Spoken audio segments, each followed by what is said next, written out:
Hello, everyone.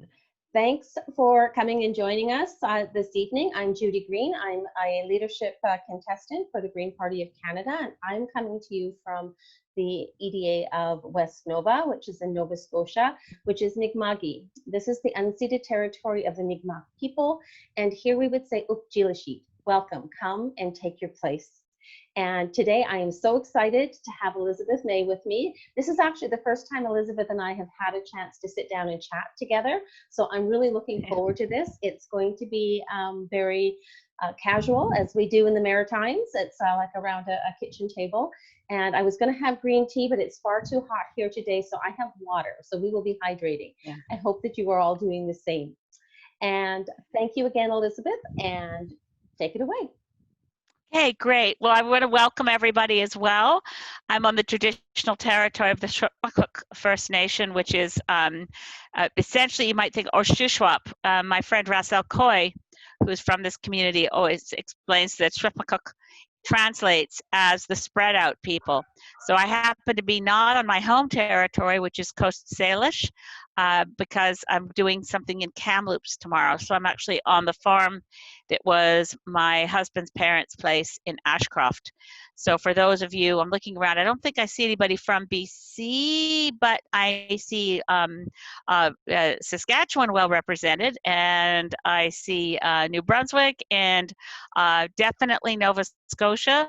And I'm glad to be able to introduce you to one of the spectacular people running to be the next leader of the party. Judy just did such an awesome job, if you didn't know, in the 2019 election campaign. I don't know, did you double or triple the vote in West Nova? We more than tripled it. The best we'd done here in this riding previously was 4.1%, and we took it to 12.69. Almost 6,000 people voted for us here. Yeah, and so I was just really impressed, and I follow Judy in social media. She's very active on Twitter, and she's always out ahead on key issues. So I'm very pleased that Judy and I just figured, well, number one, this is a fundraiser, so I need to let you know that if while you're following along on this, think about it for later, contact Judy's team. The fundraising rules for the Green Party of Canada in 2020 are very different from what we normally experience. Just so you know, Elections Canada rules mean you can legally give your normal maximum, I'm sure you all give the maximum, but the normal maximum to the federal party is this year is $1,625. You can give that $1,625. You can also give to your own electoral district association or any combination of electoral district associations up to a total of $1,625. And this is the special and 3 times. You can give that amount 3 times, because you can also give to a leadership candidate. You give to Judy Green the full $1,625. Doesn't affect your ability to give to the EDA or the federal party. But again, if you want to give to more than one leadership candidate, as long as the total of what you give to leadership candidates is within $1,625, you can do that too. So these rules are unusual. They only come up during leadership contest rule years, and we haven't had a leadership contest, as we remember, since 2006, when the rules were very different for candidates. And I feel for you, Judy, because when I ran for leader in 2006, well, when I announced I was running for leader, we had 3,000 members, so that was 3,000 people to reach. As it turned out, we added 3,000 new members through the course of the leadership race, but it was relatively easy to contact 3,000 members. We now have 23,000 members, and the party makes these decisions. I'm not part of the decision-making process, so I'll just highlight for people watching and listening today that I think it's a little difficult in a pandemic, that every candidate has only been given the postal mailing addresses of all of the members, all 23,000 members. And in a pandemic, I think it would have been a good idea to let you guys have the email addresses of how to reach the members, but that wasn't the decision that was taken. So that's why I'm able to do some fundraising, because the party leadership contest committee felt that given the challenges, oh, that's the other big difference. When I ran for leader, I had to come up with $1,000 and give it to the party non-refundable. You have to have $10,000 up front to get this far. So Judy's already given the party $10,000. And by the end of August, to have her name on the ballot, she needs to raise another $20,000. So I really firmly believe that as much as we can, we should be supporting good candidates to make sure that, again, I don't endorse anybody, but I really want to see strong, good, loyal Greens like Judy Green, she has the right name for this, to be on the ballot when we open the voting. So that's the reason that I'm doing fundraising for candidates. The candidates I can fundraise for, it's not up to me, it's up to the Leadership Contest Committee. And I will do whatever I can for any candidate the Leadership Contest Committee directs me to help. So I really want to help Judy Green. So I'm going to help by shutting up at this point because, Judy, are we going to look for questions? I think we have a group, I don't know how you feel about it. We can look for questions with people doing the hand raising function, but since we can see everybody, if you want to ask a question, you could just put yourself on video and wave at us and we will see you. And unless, Judy, you had another way that you wanted to approach the conversation. No, I think that works just great because we're a smaller group. I always like the intimate small groups because we are seeing each other and interacting more naturally. I think all of us are starting to get a little bit better about Zoom and our online interactions, and we're getting faster with the unmute button. Although some of us can sometimes get caught on that on occasion. I just also wanted to say that we do have access to the phone numbers. And so I am building a team of volunteers that are going to be phoning, but there is 23,000 members now. We started off at about 20, so we've already increased the party by about 3,000 with the leadership contest, which is awesome. We want to keep doing that. So these types of events, it's always fun to be bringing friends and family along as well, and have them get a little taste of what it's like to be green and how much fun we can have as well. And I saw a point that Dave Abbey just made online, and I want to just acknowledge that he's absolutely right. I didn't go through the tax benefits. Oh, yes. And those tax benefits don't mean anything to people who don't earn enough money to pay taxes. So that always needs to be flagged. But if you just, Dave's comment reminded me that I didn't even mention that up to $400 in a donation, if you are someone who's paying taxes, you'll get a 75% rebate. I think Greens are familiar with these rules. Of course, the rules are written by political parties, and they shamelessly advantage political parties more than your local church or Oxfam or Amnesty or any of the other good groups you may support. They don't get anything like as good a tax rebate as if you give $400 to Judy Green's campaign. It will cost you, if you pay taxes, after taxes, it'll cost you $100. So just flagging that because I'd forgotten to mention it. But thank you, Dave, for the reminder. Sorry, back over to you, Judy. No, that's great. It's awesome. We have to always highlight that because a lot of people don't know. I mean, I would love to be able to, once we get in more Greens in Parliament, it would be really nice to set something up so that everybody gets a benefit from donating. I have so many people in my riding here where we have half the population at or below the poverty line. And I have people who will donate $25 out of their HST rebate 4 times a year. You know, and by the way, Sorry, Judy. I just saw that I just realized it's Naomi Hunter watching us here. So, Judy, if you don't know her, Naomi Hunter is the leader of the Saskatchewan Greens. I know. And Naomi and I are kindred spirits. We connected during the last campaign, and we have this awesome picture of Greens with hats because we both wore these big you know, Sun Party hats in different events that we did last year. So it was quite fun. We bonded on a number of issues. And thank you for coming, Naomi. Awesome. Yeah. Excellent. You know, we so so over to you, Judy. Okay. Awesome. We wanted to have each of these to have a bit of a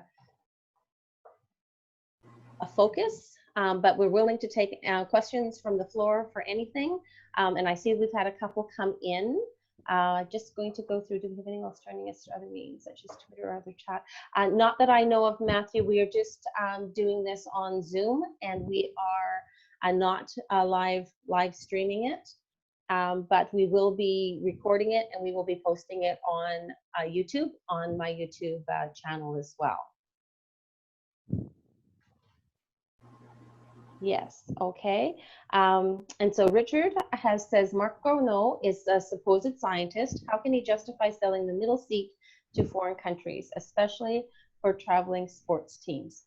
Richard, do you want to just unmute yourself and elaborate a little bit more on that, please? Yeah, I just have a major concern that the traveling public deserves to be protected by a 6-foot barrier, and planes are as enclosed as you can get. And I don't think a lot of people are taking this seriously. And I'm very concerned that we're risking having a second, third, fourth, fifth, sixth wave. The 1918-20 pandemic lasted 3 years. And I'm convinced it took 17 years to get a vaccine for that particular pandemic. And we might have a cure for treatment in a couple years, but I'm not optimistic we're going to have a vaccine for a few years. So I think we really had to sit back and really think about this.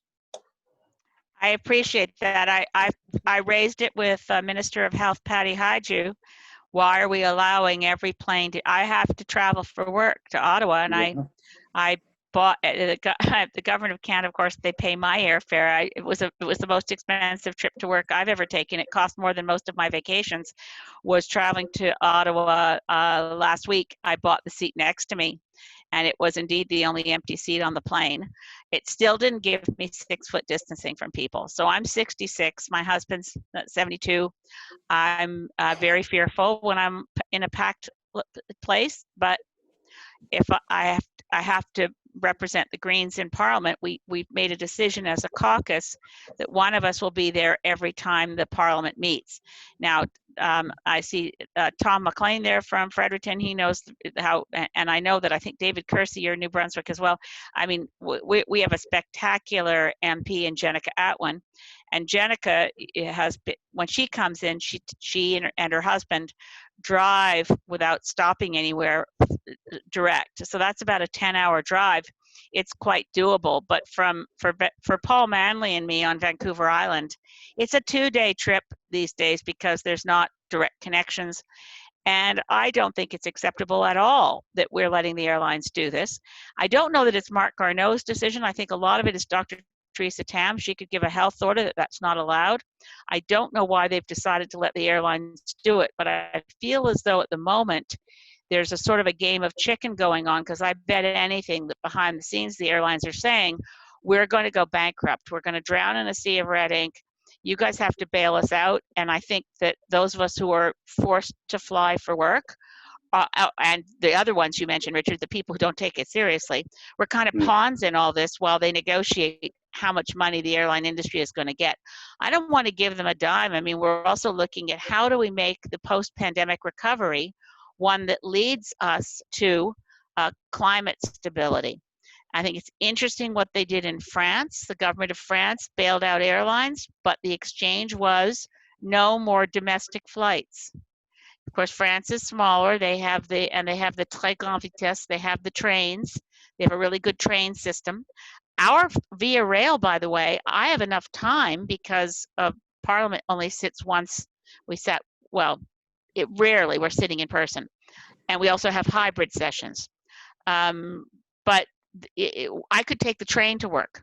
except that Via Rail has shut down the national train system isn't going to work again till November. So it's in the Windsor-Quebec corridor, but no train service to the Maritimes, no train service to BC.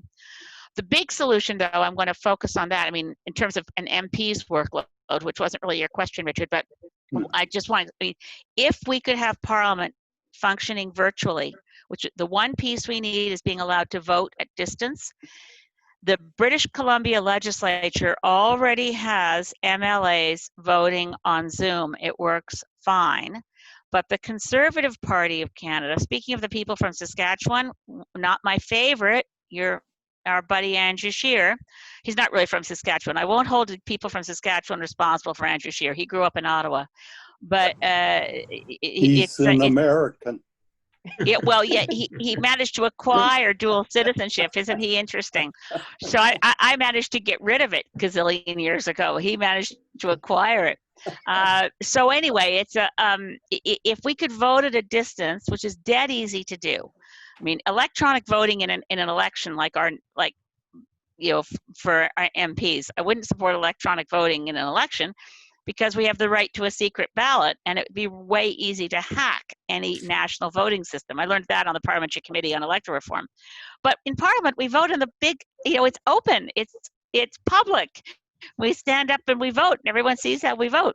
What they're doing right now in BC is if you vote yes, you stand up in front of you're in your Zoom box like this, you hold up a white sheet of paper and say yay, and white sheet of paper. If you're voting nay, you say nay, and you hold up a piece of paper with an X on it. This is not high tech. It is really easy to do, and it's working just fine. But Andrew Scheer doesn't want to hear about it. He wants us to meet in person, because according to Andrew Scheer, the only reason we're not all gathering and congregating and spreading illness to our own communities is because the Liberals are trying to take a dodge on accountability. It's like, have you heard there's a pandemic, Andrew Scheer? But again, he's the same one who crowded the airplane I took with him, and he didn't wear a mask then either. So anyway, I'm ranting too long about this, but Richard, I agree with you, and I'm glad you raised it. I hope to keep pushing that the airlines have to abide by public health advice, because the current situation, it won't be till someone gets sick from a flight that they say, oh, okay, we reopened that too fast, but we shouldn't be risking that. And I have to agree. You know, we see the experiences with the countries that started down this path before us. We have the opportunity to learn from their missteps and not repeat them. And you know, Canada's done exceptionally well. And now, even this weekend, I cringed as I saw people in Sylvan Lake, which is where my sister's office is and where my mother lived, crowding on the beaches, just as bad as on the beaches of Florida. And I understand that people are getting tired, they're getting weary, and they're getting, you know, anxious about being fearful, you know, but we have to be taking care of each other, and we can't do that unless we're following public health advice. And it always bothers me when big corporations like, or industries like the airline industry is able to bully their way past the science and the common sense to get their own way while putting people at risk. And that is something I think Greens have in the past stood up against, and we will all continue to stand up against in the future. Can I make a brief comment here? Absolutely. Elizabeth mentioned voting. Our provincial election is coming up in October. And what the Friends of Scheer do is they can limit the polls in cities, plus they make voting by mail so difficult that they discourage voting. And I'm worried as heck about the turnouts this fall. Yeah, that sounds like a playbook from somebody we know down south. Yeah, I think though, Richard, if I can butt in here, because I deal with the Election Saskatchewan folks regularly as chief official agent provincially, and they are taking steps to increase the protection of people if they vote in person this fall. They are, the chief electoral officer is, among other things, he's asked that all schools be closed that day if they can be, to allow for more polls. They've ordered I guess PPE is the proper terminology for I it. don't know, that's masks. And mask, I'm trying to- apparently there'll be all election officials will be masked. And I think he's planning a bunch of other stuff. There's be sanitizers galore. I've been coached by a spouse here. Yeah, Also, my understanding though is they're not extending the number of days for advanced voting, which would certainly make the lineups much smaller. yeah, I don't know whether he mused about it. I'm not sure he's decided to do that. What? How extending the more advanced polling days. I'm getting coached here I myself. don't know, I haven't, that wasn't in what we were. But he's also, and apparently they're going to be arranging the polling stations so that every participant is 2 meters apart. Or I think 2 meters is the guideline, I think, in terms of social distancing. Also, for what it's worth, we apparently are going to be told by the public health authorities that our traditional canvassing technique won't work because we work closer to than 2 meters. And so there'll be a lot more campaigning either by phone or by mail drop-offs rather than by one-on-one contact with voters because of the pandemic.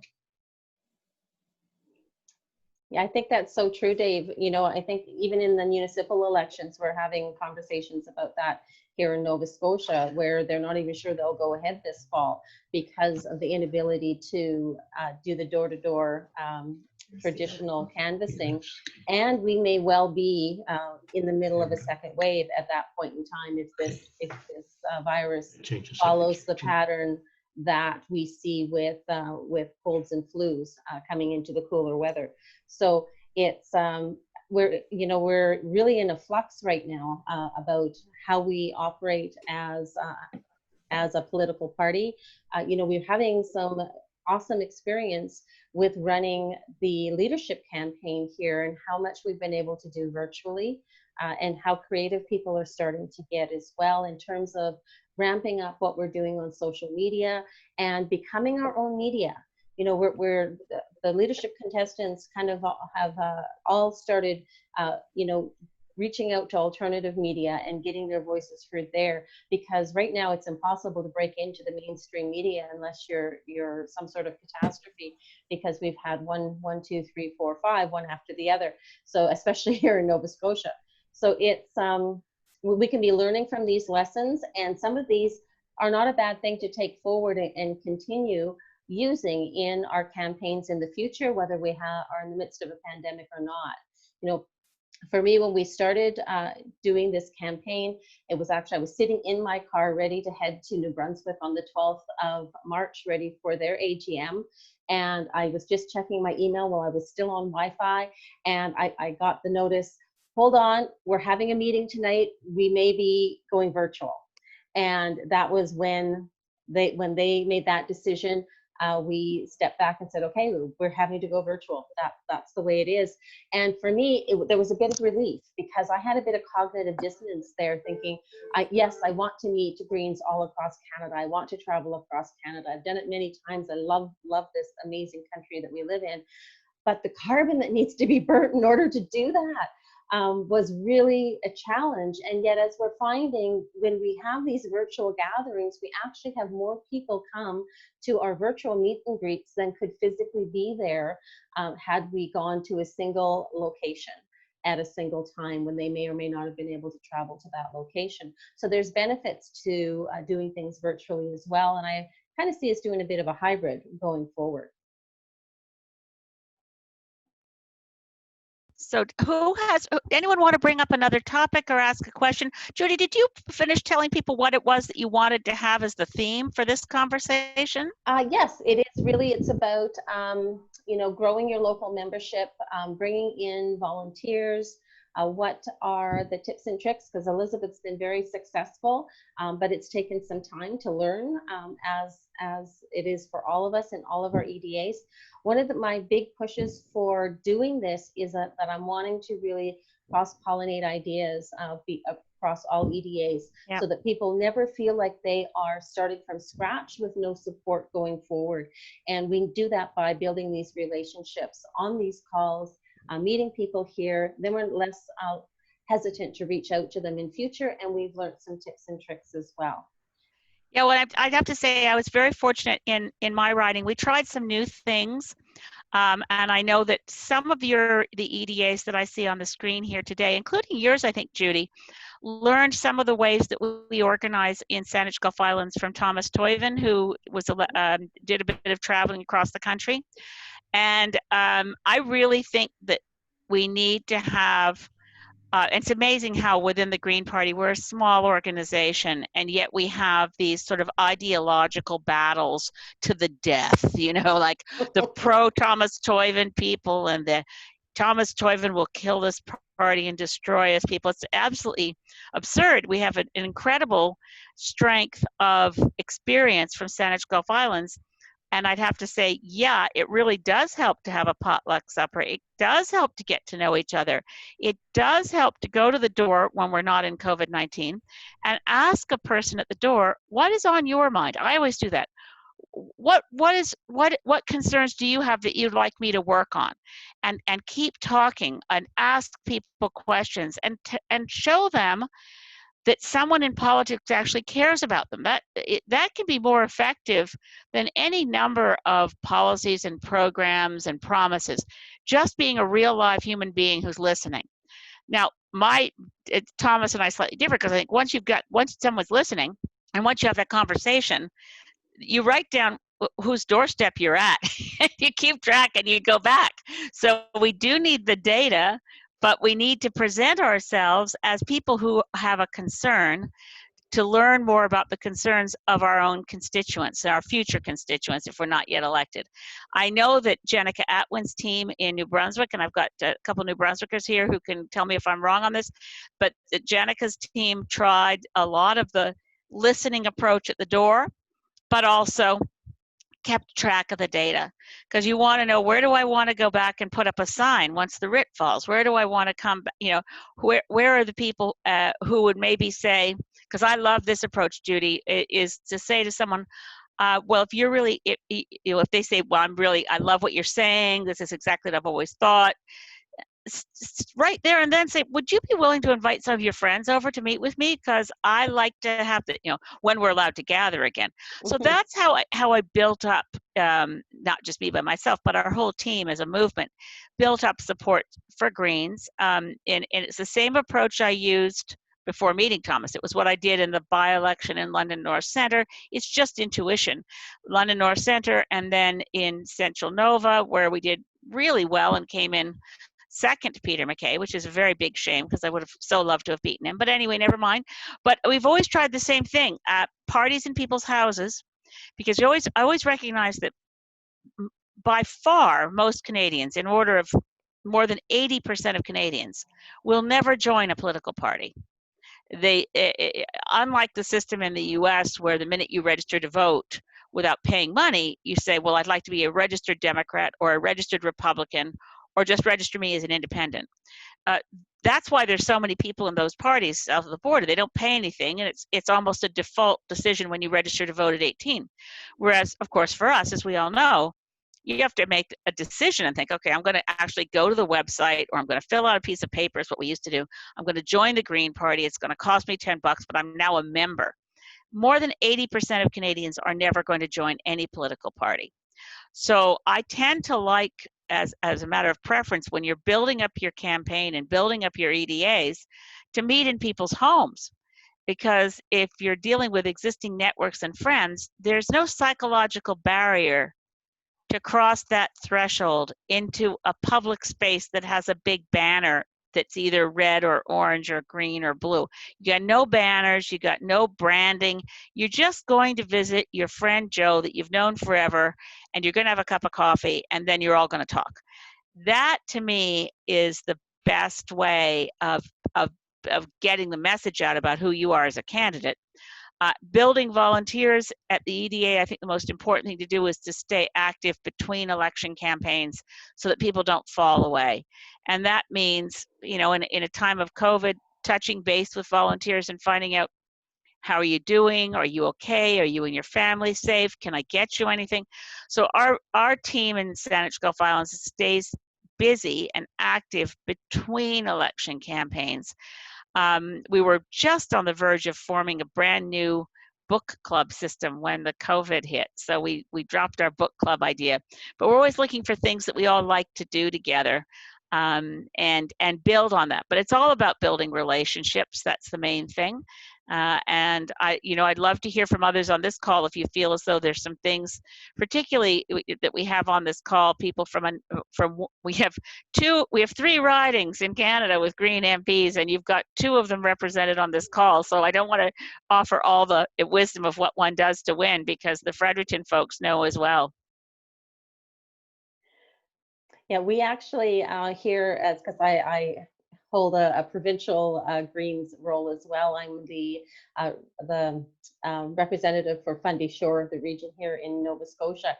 And we reached out to Jenica's campaign to do a webinar for us for just tips and tricks from a winning campaign.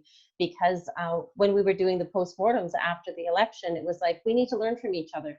And they were wonderful, and they came on and gave us all sorts of tips and tricks and simple things like, when you live in an area that is like a lot of condos where people don't have a place to put up a sign, well, they had signs that people could print off and put in their windows. Simple things like that, because people, when they do decide they want to sign, they really want to show that pride, and that's important. And that works into the secondary beliefs of others, that if somebody else is thinking the same way they are, then they now feel emboldened to act on that as well. And so that signs are really important, but we have to find more ecological ways of doing them. I agree with Elizabeth. We did the issues cards, and we modified them a little bit for issues in Nova Scotia and left a couple blanks.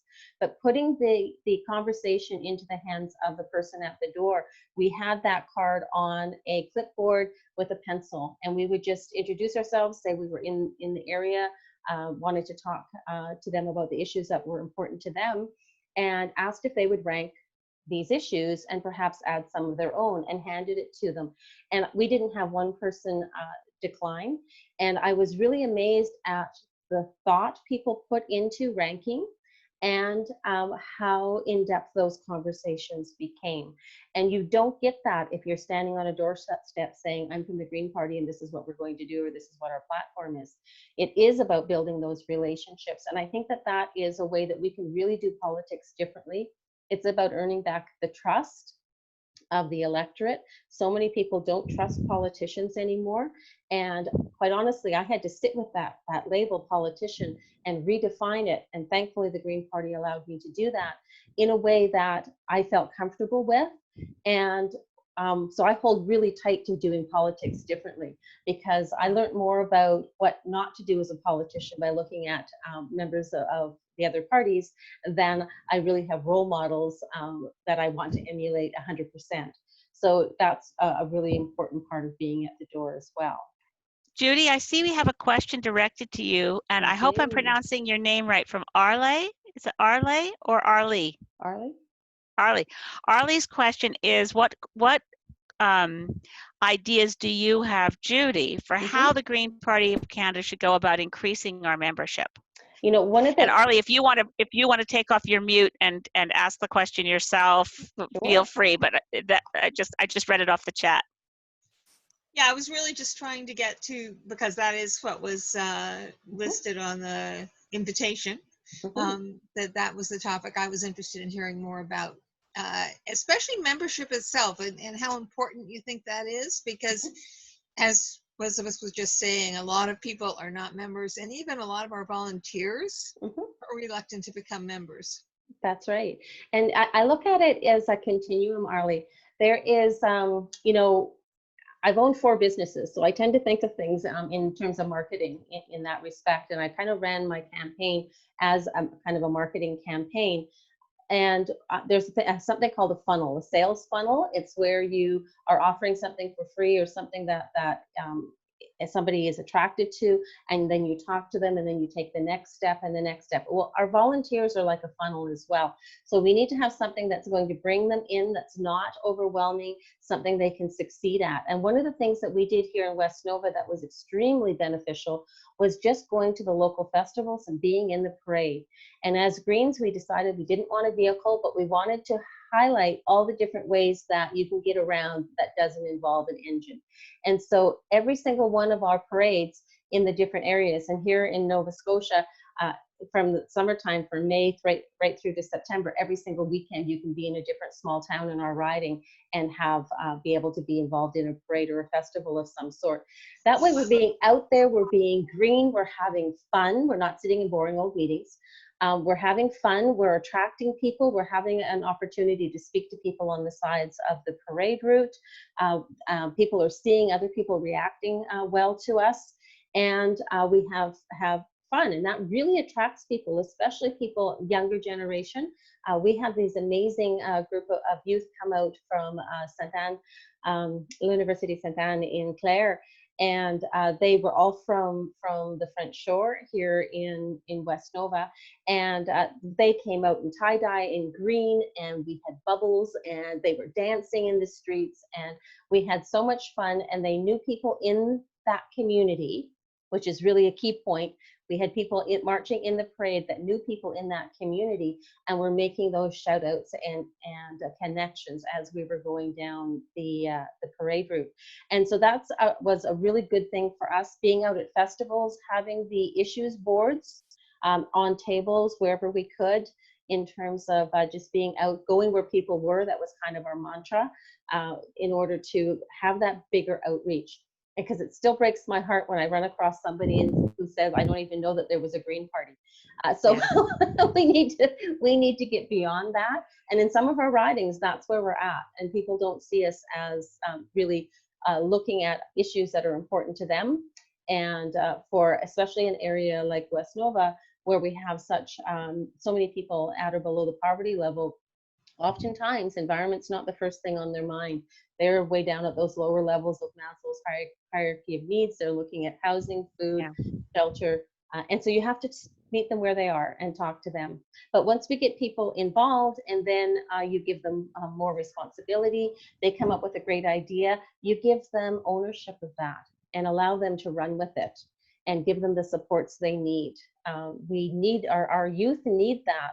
They don't, I get so much feedback that our youth have in the Green Party in different areas across Canada have come up with these great ideas, and then somebody will say, well, we don't have the resources to do that, and shuts them right down.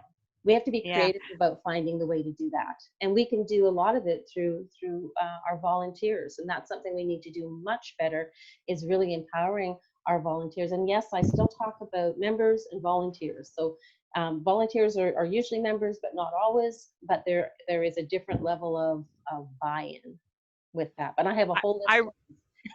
Yeah, I completely agree. I want to add a thought to that, and then I want to go to the question that David Kersey asked further up on the chat about the role of youth. So I might ask David if you want to take off your mic. Take off your mute to ask it yourself, or I can read it from the chat room. But I just want to say, in terms of getting members, I think all of us as Greens need to think about this leadership contest as a time when it's essential that we have people who have been supporters, been volunteers, who've never thought about it, and say, this really matters. It really is person-to-person contact. So if you know someone that you've canvassed with because they've been green forever, or you've met them at green events, send an email or pick up the phone in COVID times and say, by the way, do you know for sure if you're a member of the Green Party of Canada? Because we're going to need your vote. I mean, if you're already sure who you're supporting for leadership, you can say, we're going to need your vote for Judy Green, but we're going to need a vote, because the leadership contest really matters. I'm not, the council asked me to stay neutral, and I will. But I can tell you, there's some people I really hope win for leadership. Sometimes there's some I'm hoping, what would I do? So I can't say which one of those peoples they would be, but I will say it's going to matter that I would love Judy to be leader. I would love absolutely make sure that every green-hearted person joins the party, assesses for themselves who they like, who they think can really take this party to the next level. One of the questions that was asked in the conversation a little bit farther back, we were talking about the kinds of resources that we have as members of parliament. I don't know if you all know this, but it's completely outrageous that in Canada we have this system of recognized parties. None of the other Commonwealth countries that have Westminster parliamentary democracy like us have this concept that you need a certain number of members of parliament before you get to be considered like a quote unquote real party. So in Canada, the rule is 12 people. And then well, guess what happens? As soon as we get 12, the Parliament of Canada, nonpartisan public funding, will give us $1 million a year on top of, all the different budgets for each MP's office. We scrambled, just the three of us. Jenica, Paul, and I do not have enough resources for the work we have to do as MPs. But I have to say, I think they get $1 million is the floor when you have 12. And for every additional MP you get elected, you get more money. And of course, the other parties, I hate to say it, they don't follow the rules the way we do. They use that money for partisan purposes. We never will. So it really matters, back to why it matters to be members. It matters to have the very best possible choice out of the current 9 candidates for leadership. It matters that everybody who cares about the Green Party joins and votes so that we get the very best possible leader to take us in the next election to that next step. We should have gotten there in 2019. We fell short, but we can make that difference in whenever it is, 2021. Who knows when the next election is going to be? We don't know, Yeah. but we know we have to. So again, critical challenge to Yes, absolutely. We also, I wanted to point out too that youth memberships start at 14 years old. Youth can vote for leadership as well. And right now, if the youth contact one of the Young Greens councillors, one of the elected from the Young Greens, they will put their names into Prakit, and that membership will be, I think it's free or it's $1. It's something extremely low. Our software doesn't allow us to do that directly right now.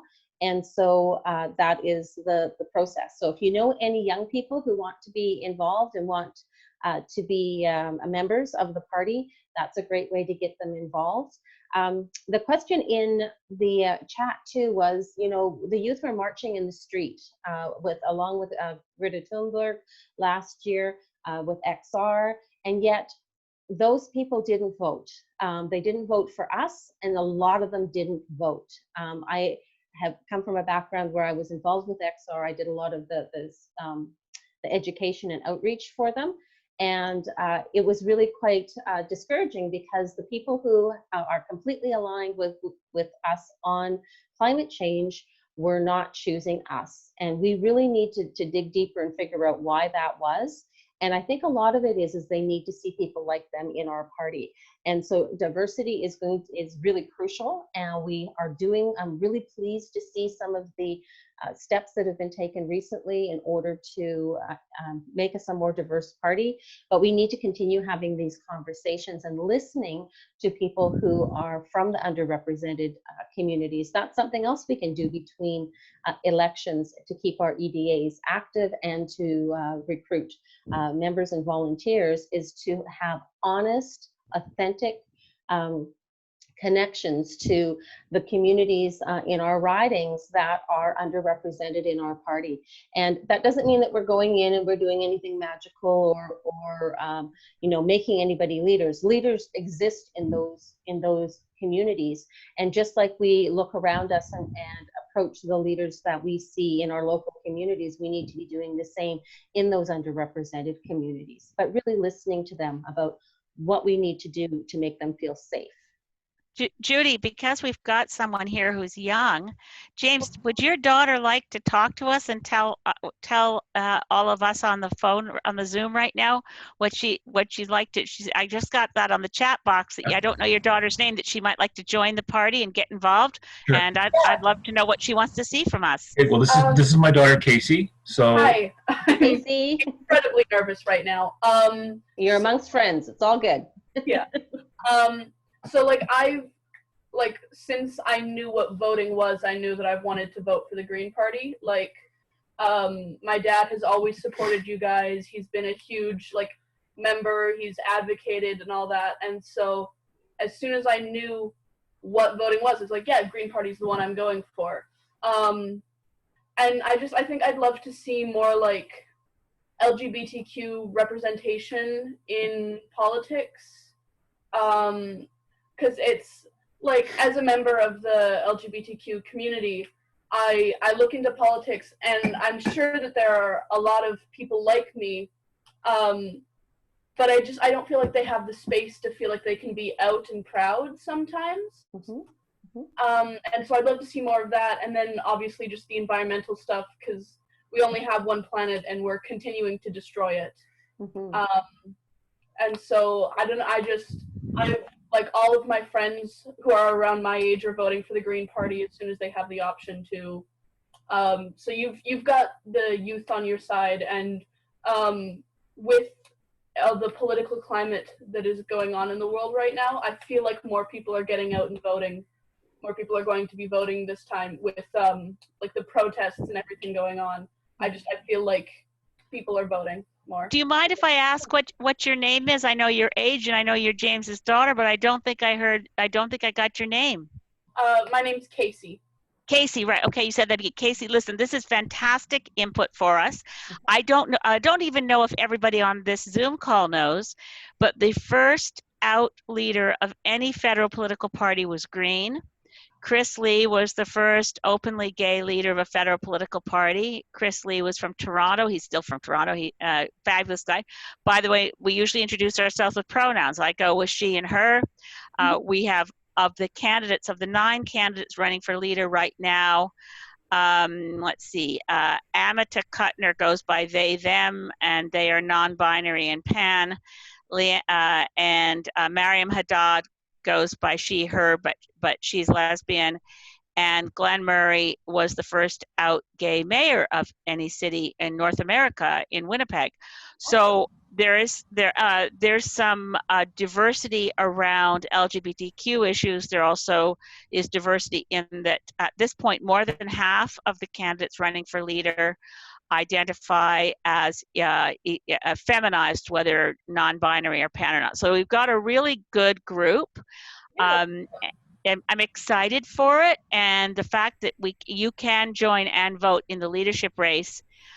Casey, please tell the people that you connect with that are your age that you have to, unfortunately you have to wait to vote till you're 18 in a federal election. I did have a private member's bill in the Canadian Parliament to move the voting age to 16. I know that in British Columbia, my British Columbia Green colleagues introduced the same kind of bill, and I know the Prince Edward Island Greens. I know, Maria, you're in Charlottetown, I think. The PEI Greens also introduced legislation to lower the voting age to 16, because it's clear if you say you're really nervous right now and then proceed to speak the way you just did, Casey, like it just speaks really well for why we need more youth. Totally.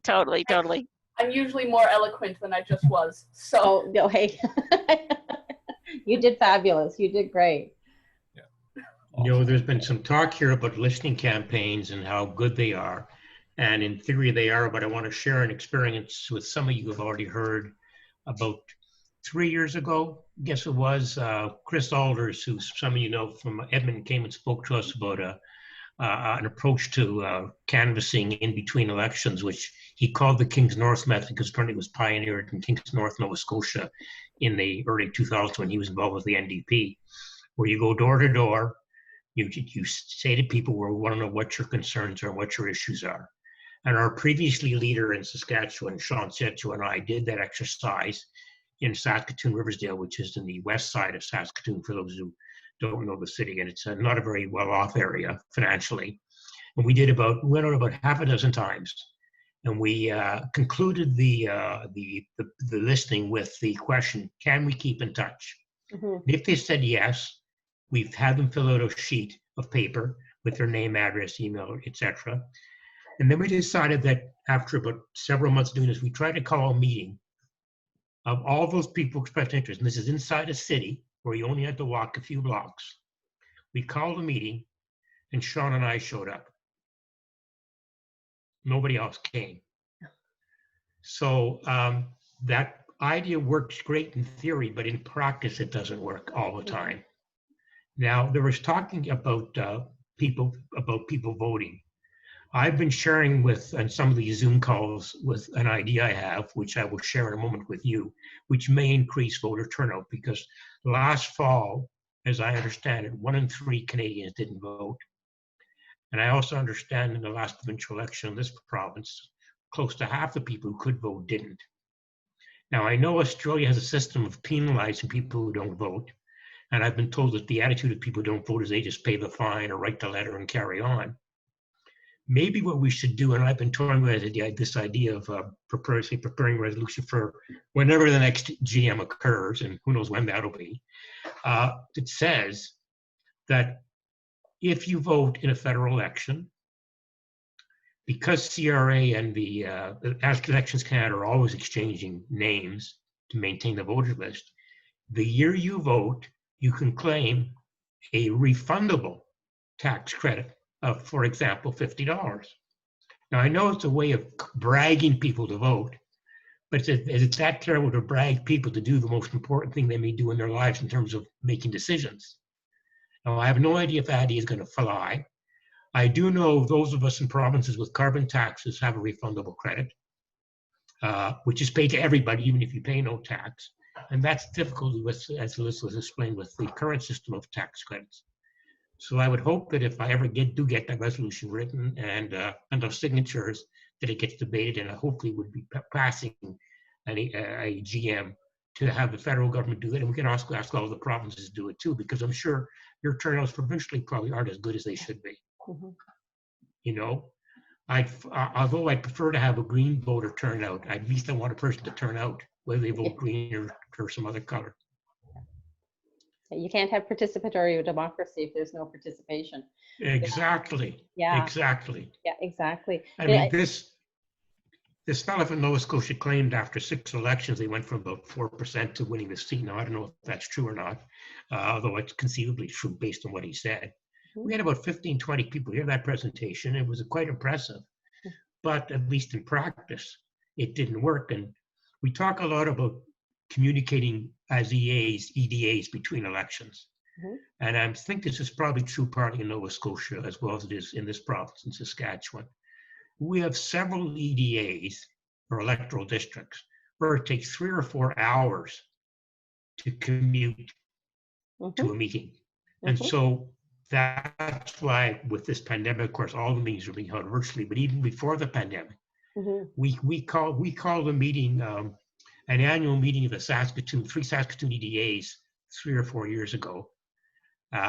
And 5 people showed up. One of the people who called the meeting was one of the no-shows.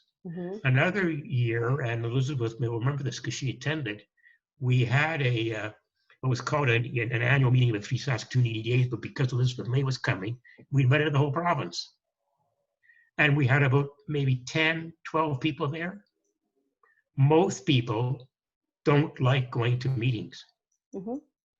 Well, I'll just interrupt for a sec, Dave, to say one of my favorite bits of organizing advice, and this isn't political party organizing.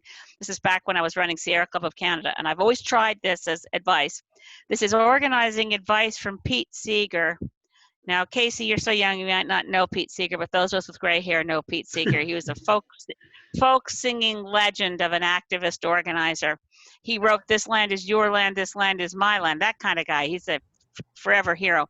But what he said was, don't have the kind of meetings that only attract the kind of people who like going to meetings.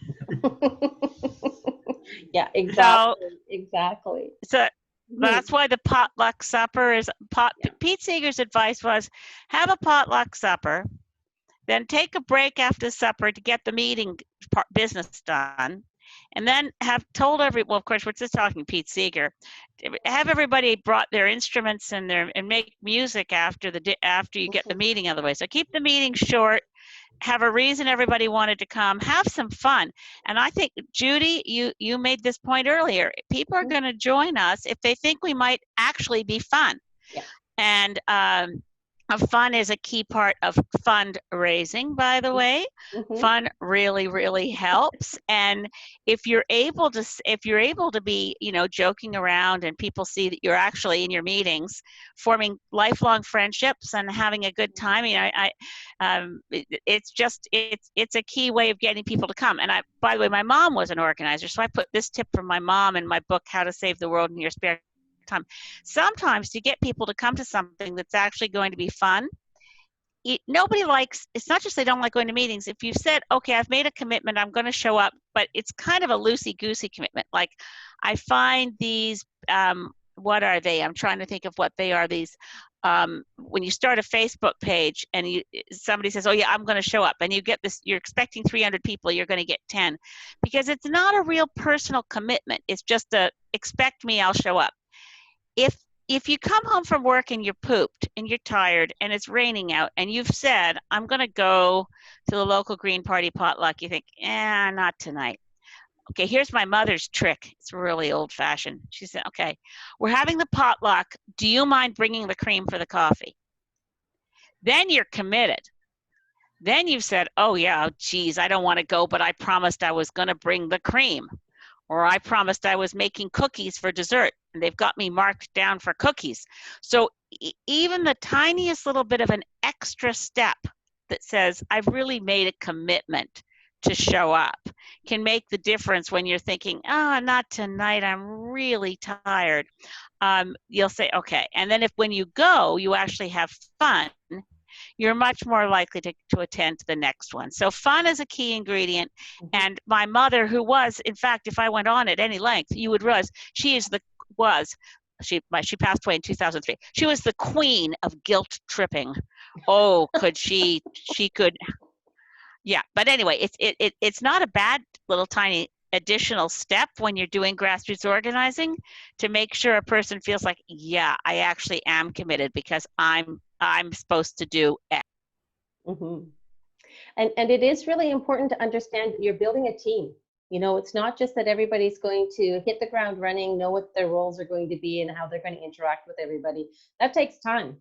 It takes time over conversations and coffee, or over a guitar, or, over a homemade apple pie. That takes time. And those are the types of things that we have time between elections to be working on. And that's really, really critical. And Maria had asked here about how do we grow the party beyond our existing networks. Well, we have to step outside of our comfort zones. We have our personal networks and we're comfortable there. And we probably brought everybody in who's going to come in there.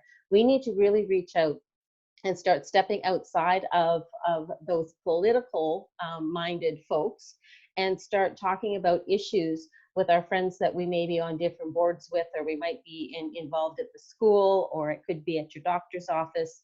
Look at what are the things that are important to the people you interact with and start talking to them about solutions. You don't even have to say that they're Green Party solutions yet, but just get that conversation started. Really get outside of the comfort zone and see where those conversations go. And this is one of the things that sorry, keep going. I'm sorry, I thought you stopped for a sec. Go ahead, Elizabeth. I was just going to say, one of the things we always try to do in Saanich Gulf Islands is when there's a community effort, is to be a good ally. So when there's something going on with fundraising for a homeless shelter, don't even show up wearing green t-shirts. Just show up, help out. And then they'll know that, when there's something going on and your help is needed, that we're reliable allies around issues. I mean, we are more than just, we're about more than the environment. And I think all of you will know this. I mean, the 6 core green values that guide green parties around the world. And I did notice there was one question about what we knew about what global Greens in other countries do to raise their memberships. But the Greens stand for 6 core green values, and just as fundamental as ecological sustainability is respect for diversity and social justice. Eliminating poverty is in our core DNA as Greens, but a lot of people don't know that about us. So yeah, we need to talk about what we stand for, and then we need to walk that talk by when you see somebody in your community doing something around social justice, around respect for diversity, around grassroots democracy, be there in support as an ally without looking for any credit. And news of that tends to spread even more than if you tried to get the credit. Absolutely. This year, pre-COVID, we had great plans for the summer. But of course, like everybody, our plans had to change. But one of the things that we had planned to do was to sign up for a dragon boat race. And of course, we'd be wearing the shirts of the team or of the charity that we were doing the dragon boat race for. But going out, having fun together as Greens. And just like Elizabeth said, supporting our allies and really reaching out there. You know, I do a lot of work with food insecurity here in Nova Scotia. And people know me, they know that I'm Green. But they also know that I do this work because I have a passion for it, and that's what needs to be done for our community. And that's what they need to see us doing. And I can guarantee on this call, at least half of you are involved in other volunteer organizations other than just the Green Party, because that's the type of people who we are. And so just do what comes naturally, and don't be afraid to, you know, just do it as en masse as Greens. So I saw another question in the chat box about what we could do as individuals. Brian's question. Brian, do you want to take off your video and ask your question yourself? Because I'm not sure if I've met you or not. It's hard to tell at the moment. But the question of what do we do as individuals? I think nothing works as well as person-to-person communication, right? Mm-hmm. So where you have friends that you think are green-minded, just asking that question, do you know if you're a member? And by the way, a lot of people think they're members and they're not, because sometimes you can be a donor and assume that if you're giving I've talked to people who are giving $20 a month to the Green Party and assume they're members, and then the party staff says, no, actually, you never tick that box, so you're not a member. So it's worth asking people to double check, make sure they can vote for leader, because it really is important. It's also worth asking people who might be members of the Green Party of New Brunswick, or the Green Party of Saskatchewan, they assume that means they're members of the Green Party of Canada.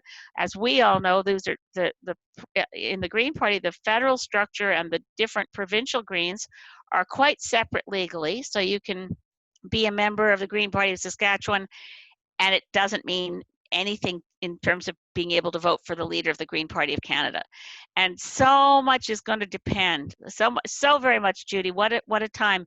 We're in such a big transition, and we need to be sure. I mean, we can't be sure. We need to be sure of this, that we know every single person who cares about the Green Party takes this opportunity to ask their friends and family and neighbors, join the Green Party of Canada, because this is an election year for us. We're picking a new leader, and we want to make sure that that leader is supported by strong Canadian Greens. And if people aren't members, they can't vote. It's pretty simple.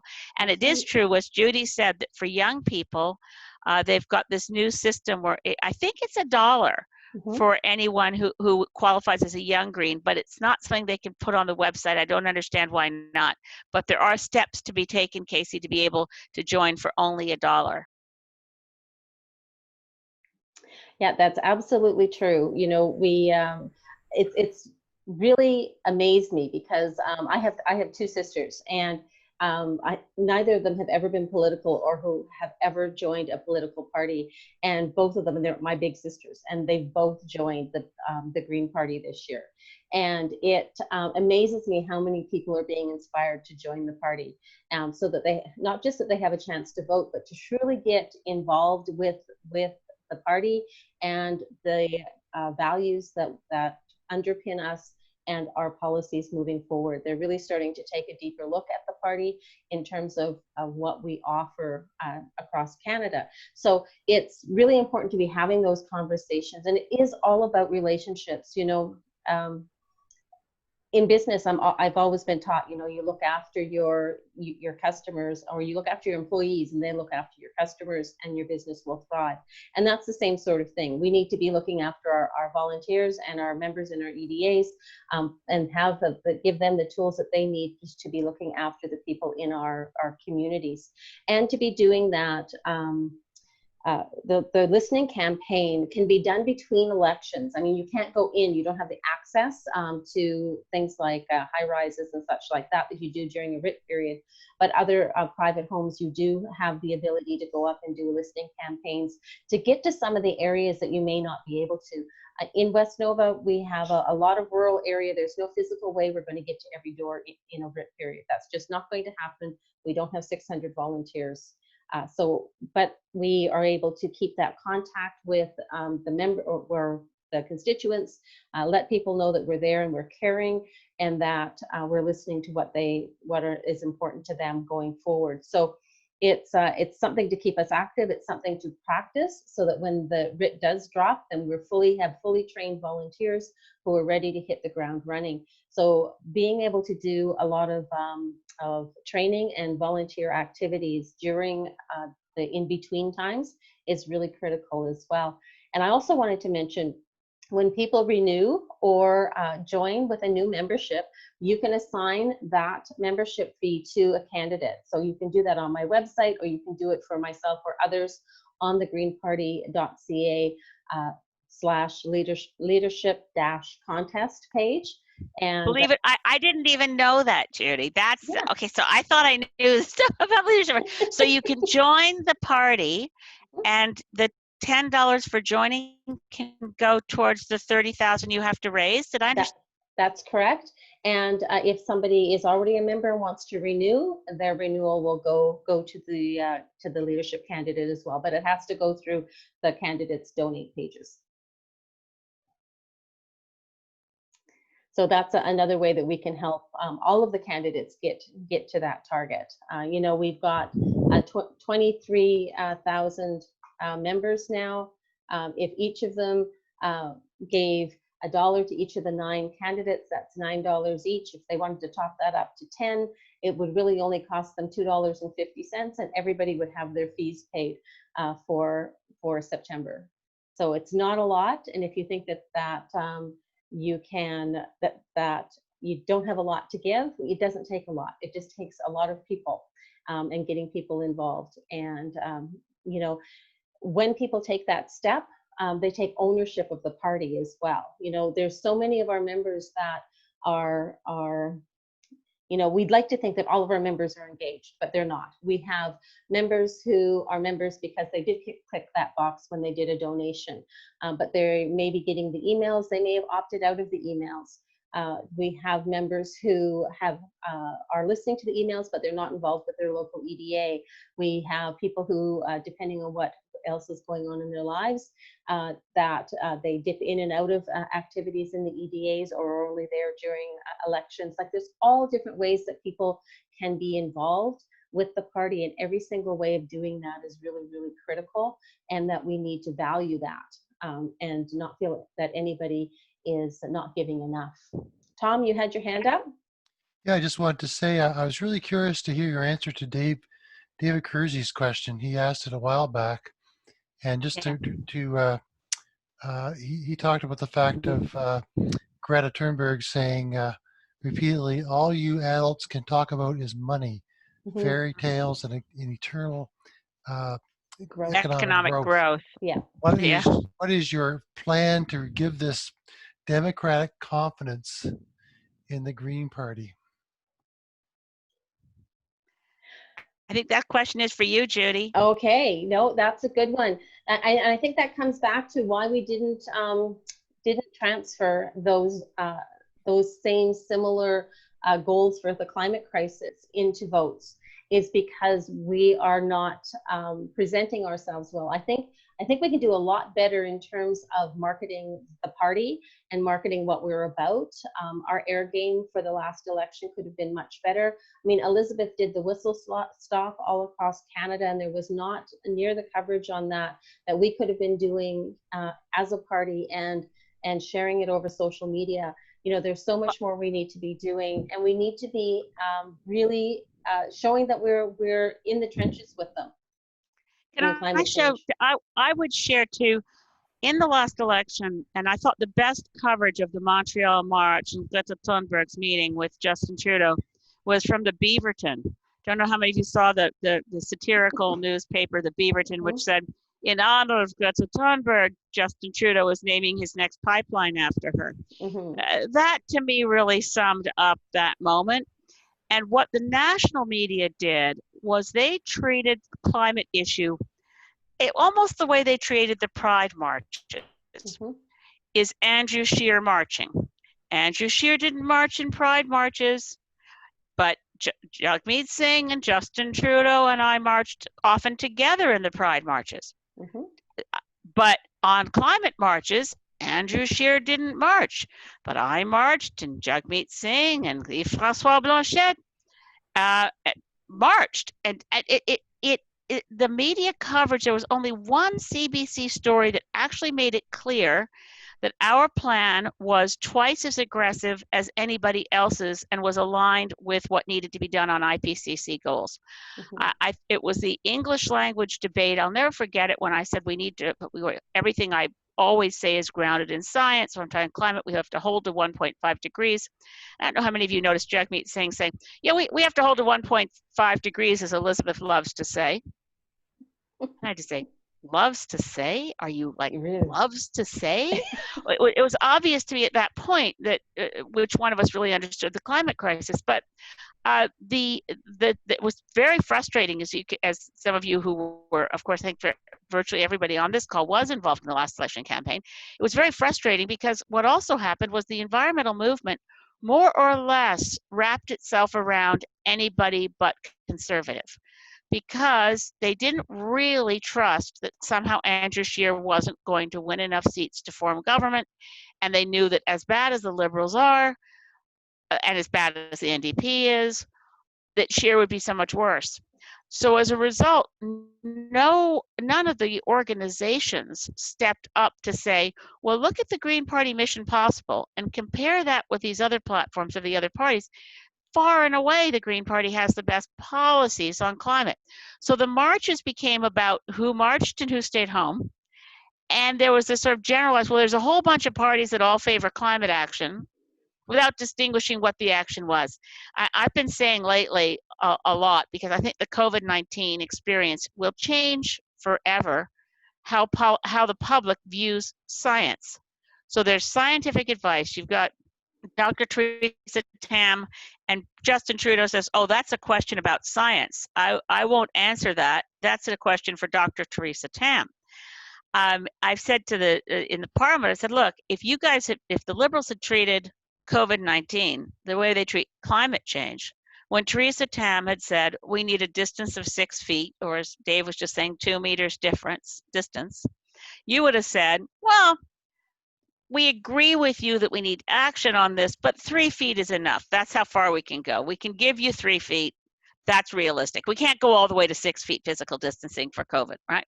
So obviously on one issue, they understood that scientific advice was boss. You don't say we're only going to be 3 feet apart. That's got to be good enough, but it's better than the other guy who says we can cozy up. So I'm hoping that after this COVID-19 experience, and as has been mentioned, we're not out of it yet, and we don't know how far we have to be out of it to be able to say it's over or we have a vaccine. It could go on for quite some considerable time. But I think we need to link in the public mind, we listened to science, public health science. In the same way, we have to listen to public climate science. We don't go negotiating and compromising on the advice we're given from climate scientists any more than we were prepared to compromise or negotiate with advice we got from public health officials. Anyway, that's where I hope things will change. But in the election campaign, for sure, it looked like the Greens, the NDP, the Liberals were more or less the same on climate, and the outlier was the Conservatives. So clearly that did work. Mhm. Absolutely. And, you know, I would love to see us really lobby for, just as we have a chief health officer, we should have a chief climate officer. That is the go-to on the science for climate, and have that distinction. You know, the experts are telling us that we're kind of in a really pivotal point at this point in time, because we have people who have changed their lifestyles and made changes that nobody thought anybody would. But before we fall back into the old habits, we have a very slim period of time where people will be open to moving forward into something better. And so that's going to be really, really critical. And Elizabeth has spoken on this numerous times, as well as our other MPs.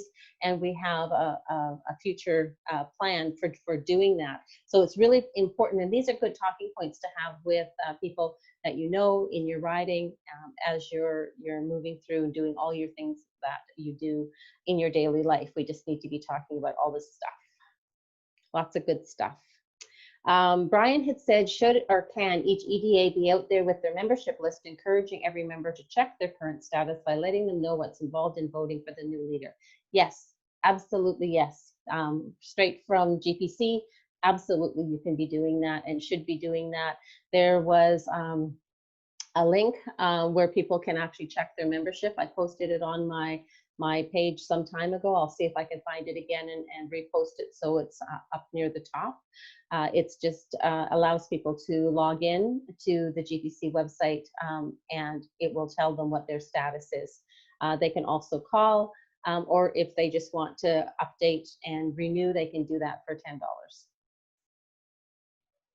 But I'd also say I know that Dave Abbey is a former member of the Federal Council, so this will not surprise Dave. This is a live topic that's within the new Federal Council, because the Federal Council elections ran through the month of April, and there's now a Federal Council that's looking at issues around improving the communication with members. And I don't think I'm telling tales out of school. Oh, look at that. Richard says it's hailing there. Oh, wow. Oh my gosh. So I'm not telling, I won't tell any tales out of school, because we have council solidarity on things.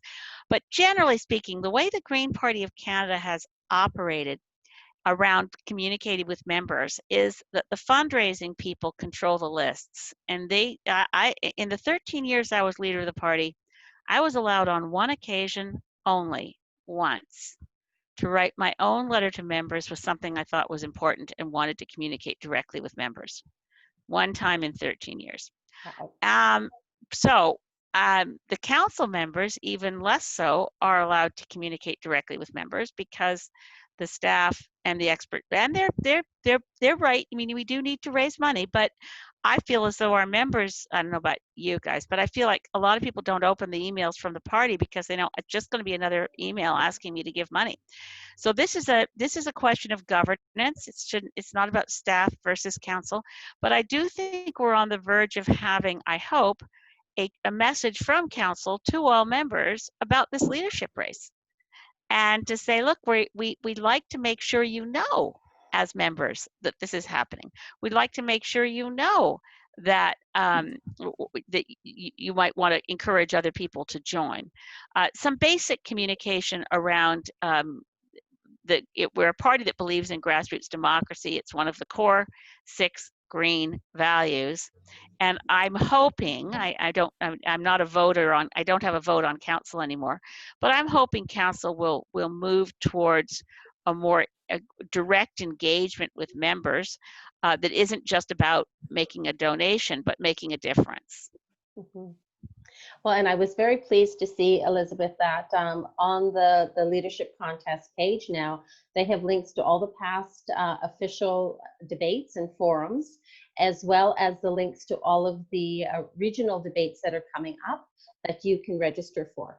And so it's all in one place now, because I think that people with 10, but now 9 contestants, people were getting exhausted trying to track down what was going on with everybody. And so it's really nice that those resources are now available. And that allows you as an EDA to send a link to your members with that page as a resource where they can get all of their information, so you're not overwhelming them. with too much information, but giving them the starting point where they can reach out to all the contestants and connect. They can sign up for the newsletter once, and it comes to all of us. And then you'll be getting individual newsletters from all of the different contestants, and hopefully can take in some events going forward. I see Carolyn Herbert's comment there. Carolyn was a volunteer in canvassing in Saanich Gulf Islands who helped me get elected in 2011, and now she lives in Ottawa. So I just mention that the Chief Climate Officer idea is also included. If you haven't seen it on the website, Joanne Roberts played a big role in working on it, plus your 3 elected MPs. Something called Reimagining Our Future, which is a post-pandemic. It's mostly focusing on a post-pandemic economic plan. So if it's not perfect, and it doesn't cover all our policies. For instance, it doesn't mention how important it is that we get rid of first past the post, but we're very committed to getting rid of first past the post. So it's not a replacement for everything that was already there, but it is looking at post-pandemic, how we recover. And it includes that we need to look at the significant role played of climate officers in every province and federally, and public health officers rather, and that we need to make sure that we have a climate officer who has the same kind of clout, and where politicians defer to someone who's more of an expert in the area, because we can't renegotiate the laws of physics and get the 417 parts per million down to 350 parts per million. That's the project of the next 100 years. But we sure can make reductions based on what the science tells us we have to do. Exactly. I would also like to see a couple things for enhancing the EDAs and the way that we get together. There's a couple pet projects that I would like to move forward on. One of them is a mentorship program where we have mentors of existing EDAs that are well established, or it could be members who've been in those well established EDAs, have that institutional memory, may not be having the time to work on an EDA, but would be there as a contact for another newer EDA to ask questions, to shepherd them in their growth as an EDA. So we're retaining that institutional memory within the party. We could do that in an organized fashion, which I would love to see done. And another thing that just came up recently, that our local Annapolis Royal does a twinning with a city in France. And because we have this really unique relationship with global greens around the world, I would love to see something where we have local EDAs who want to twin with EDAs in other countries, to build those relationships and to be able to learn from each other, because especially in places where they have elected greens, there's a lot of things that we can be learning from them and how they have achieved the success that they have. And you know, anytime I'm somebody who anytime we can learn something is a good thing, you know. But those are a couple things that have been are things that have worked really well in other jurisdictions and other circumstances that I think we could really put to use in the Green Party. Judy, I just noticed we've got 3 minutes left if we're sticking to the time that was advertised. Awesome. And if anybody who has a burning question, I don't want to make it too hard for you. Can you either take yourself, you put your face in the mix and wave at us, or I suppose everyone knows how to use all the Zoom functions by now. We're on Zoom all the time. There's also a raising hand function that you can do by clicking on the participants below. So I'll watch for people. Judy, you help me. You watch for people waving at us with their own faces. Awesome. And I'll look for the more discreet hands up on the participant list. Sounds good. It looks like Casey has a question. Yeah.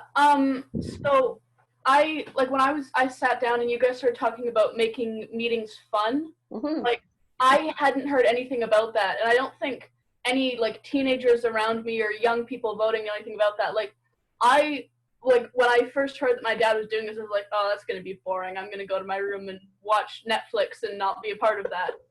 And then I came out here and I saw big smiles and laughing, and I think if you to get more people, you should advertise more that these are going to be fun meetings, because I was under the impression that like if this had been a pre-COVID meeting, it'd be like big white room with like a black coffee and you're not allowed to drink anything else kind of meeting where Oh, I strongly recommend drinking something else. Never mind, Casey, you're young. Never mind.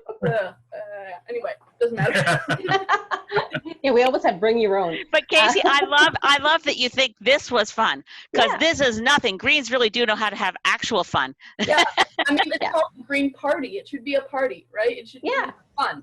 And Absolutely. I think that you should advertise on that more, because I think that's part of the reason why there aren't as many teenagers at the very least, because this is like the time in our life where everyone's like, you need to have fun constantly.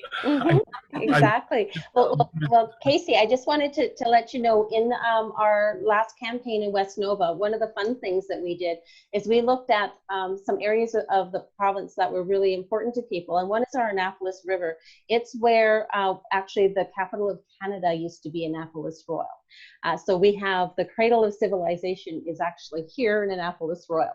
And so that river is 176 kilometers long. And we did something called Paddle with Judy. And so we had people pledging, and every time they pledged a total of $100, I would paddle a kilometer. So the goal was to get me to paddle in a kayak for 176 kilometers. And so people thought that was just hilarious. They loved that. And as we did it, we were always talking about the different the history along the route of that river, and what it brought to this area, and how it brought commerce and how it brought people. So we were learning a little bit at the same time. So we did a whole series of short videos that were fun and silly, and it was a really good way of getting that information across, raising funds, but having fun. So, you know, we can interject fun in a lot of different ways. I tell you, the funniest thing that Brian Beaton just put on here was about dancing. And this is not the word of a lie, Casey. We had this really crazy party of Greens. It was organized by a Green in my riding named Jan Slakoff, and I think some of you know Jan. And she invited Greens from all across the country. It was a real mixed bag of folks. Joanne Roberts was there. I was there. The new executive director of the party, whose name is Pratik Alwasi. He's very cool. And then they did breakout rooms, because Zoom can do breakout rooms. And I had no idea what was about to happen, but I got thrown into a room called the dance party. And it was the son of Neera Dukaran from Ottawa. She's a very active Green. Her son was being the disc jockey for the dance room. And then I got thrown out of the dance room when I was thrown into Sheila Levy's backyard for a gardening workshop. This party went on and on and on. The ones of us that were finally closing down the joint were having so much fun. But I do want to pick up, Brian Beaton has an excellent question here, and I don't know, I haven't seen all the debates, Judy, so you can tell me if we really need to, anyone who's going to these debates, make sure every one of these candidates pledges. This is a really important point Brian's raised. Are you someone who's committed to run? They're running for leader of the Green Party of Canada. Are they committed to running for a seat regardless of whether they win or not? It's really key, because we need to take the profile from the Greens that are running and make sure that everybody gets elected, because that takes us to more than the 12 we need to be official party status. I mean, David Murner has a great chance of winning in his own riding. Russell Coy, who's not running, should have won in Victoria last time. We have electable seats right across the country. Judy, you should be elected in West Nova next time. And when you say you don't have enough volunteers from last time, I think absolutely the profile you're building for yourself now as a nationally known candidate for the Green Party, you're phenomenal. So every candidate running for leadership, I think of this group as the next team. You know, it's bench strength. It's not just pick one out of 9. And I'm sorry about, I won't say anything about the decision that was made. I had nothing to do with it. But anyway, the decision, you know, every single person who's running for leadership should be asked. Do we know yet, Judy? Has anyone ever asked every single candidate for leadership, are you prepared to run hard to get elected in the next election and make that commitment? I've been asked in individual meet and greets, and I always say, absolutely. You're not getting rid of me anytime soon. But there hasn't actually been a concerted effort saying, sign up, make the commitment for all of the candidates. There's been a lot of conversation about, you know, 9 great candidates that will get us, you know, where we need to be. You know, we have an abundance of riches here in this slate of candidates. And I have to say, and I might be a little bit biased, but I think the least amongst us is way better than any candidates that the Conservatives have put forth. And you can quote me on that. So there's no reason. No debate here. No debate here. So I think that for all of us, that's exactly right, Elizabeth. Our profiles are being raised. I'm the only Atlantic Canadian candidate in the race, and it is part of why I am continuing with this is because I want to raise that profile for Atlantic Canadian Greens, and by doing that, we raise everybody up. And this is why my focus is so grassroots. It's about getting people excited and organized, getting people out there in their communities and talking to their friends and family and being excited about being green, because that's what's going to attract more people to the party. And as we get more people in the party, we can do more. We can get to more doors. We can talk to more people, and we can get more green butts in seats. And that's the goal. Not any ifs, ands, just buts. Just butts. And lots of them.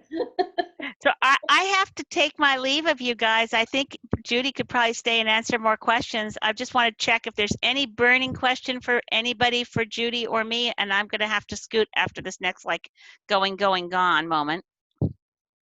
Well, it's been a real treat. Judy, Judy and I have 3 more events, maybe 4 that we're doing together, where I'm able to help with the fundraising for the Judy Green for Our Leader, the Green Party of Canada campaign.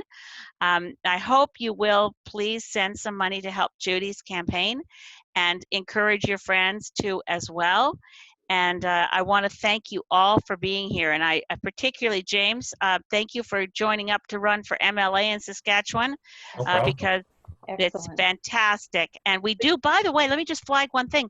I don't know what approach the party is going to take to this, but we do have a vacancy on the federal council for a Saskatchewan rep.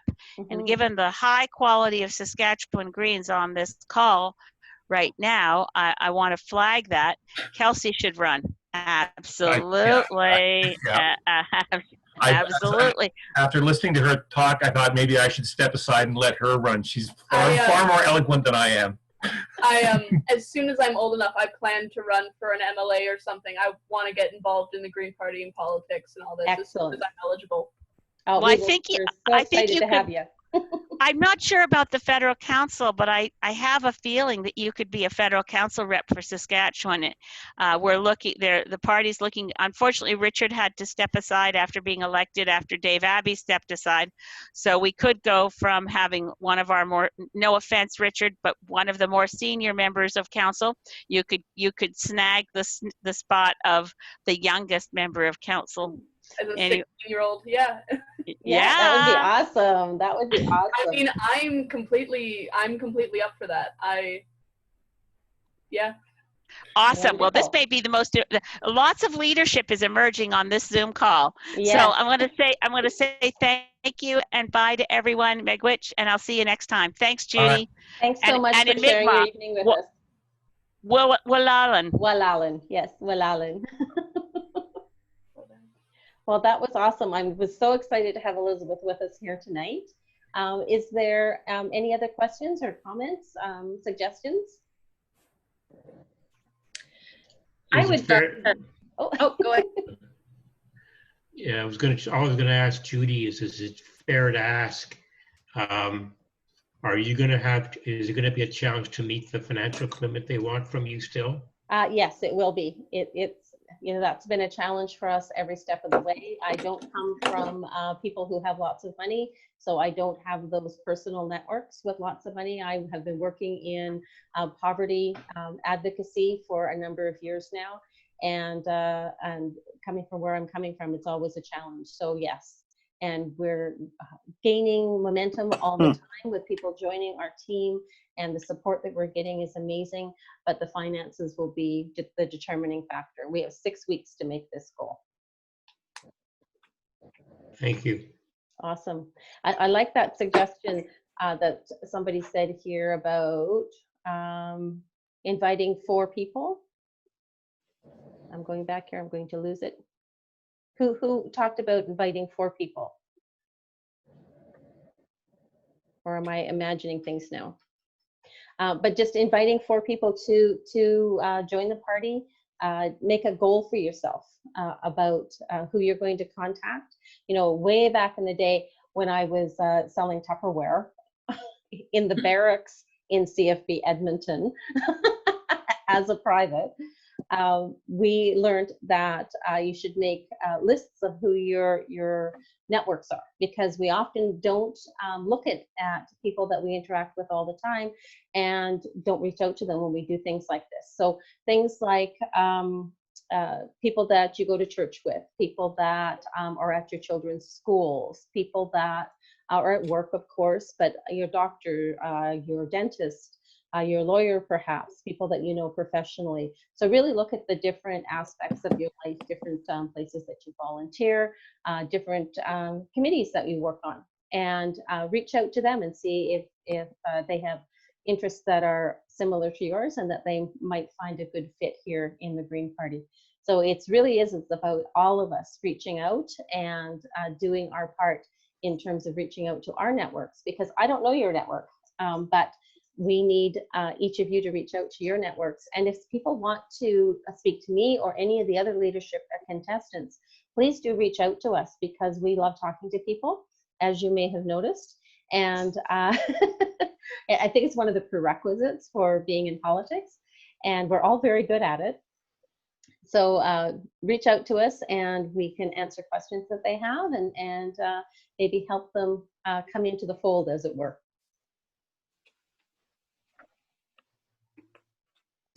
I had a suggestion for enthusiasm building kind of event. Sure. I love it. Here in Saskatchewan, this is relatively new because stuff comes here a little later, even fashion. Mm-hmm. In 2019, I started organizing sine waves, which is something that Green Party volunteers do across the country, but it's really new for Saskatchewan. And we literally just stand on a street corner and wave signs. We're organizing more of these as we amp up for the fall Saskatchewan election. And I think it's something, Casey, we had youth coming out, breaks. It wasn't like, you know, we're in the meeting. We're literally just like little kids, we're dancing. And what's going on here is Dave Abbey, who talked earlier. We're going to go to Saskatoon. We're just going to pile as many people, because we're Greens, right? We want to have mass transportation. They're all going to get in the car. We're going to go to Saskatoon, and we're going to prove to Dave Abbey that we can pack 25 to 50 people to a green event, because I've seen it happen in Regina with sine waves. Excellent. So I've actually seen you right near my house for the sine waves. National event again. Wonderful, wonderful. But anyone who hasn't done that, I really recommend it. It is, and that's one of those fun things to bring people into the party. The first thing that they can do, it's not a long-term commitment, it's a one-time action, and they can have a lot of fun with it. One of the things that we did in the last election is we actually did, our sign guy had 4x8 sheets of the chloroplast, and we took all of those really neat sayings and images and such that the Green Party was putting out, and we kind of did a Jenga and placed them all on this 4x8 sheet, had it printed out and cut.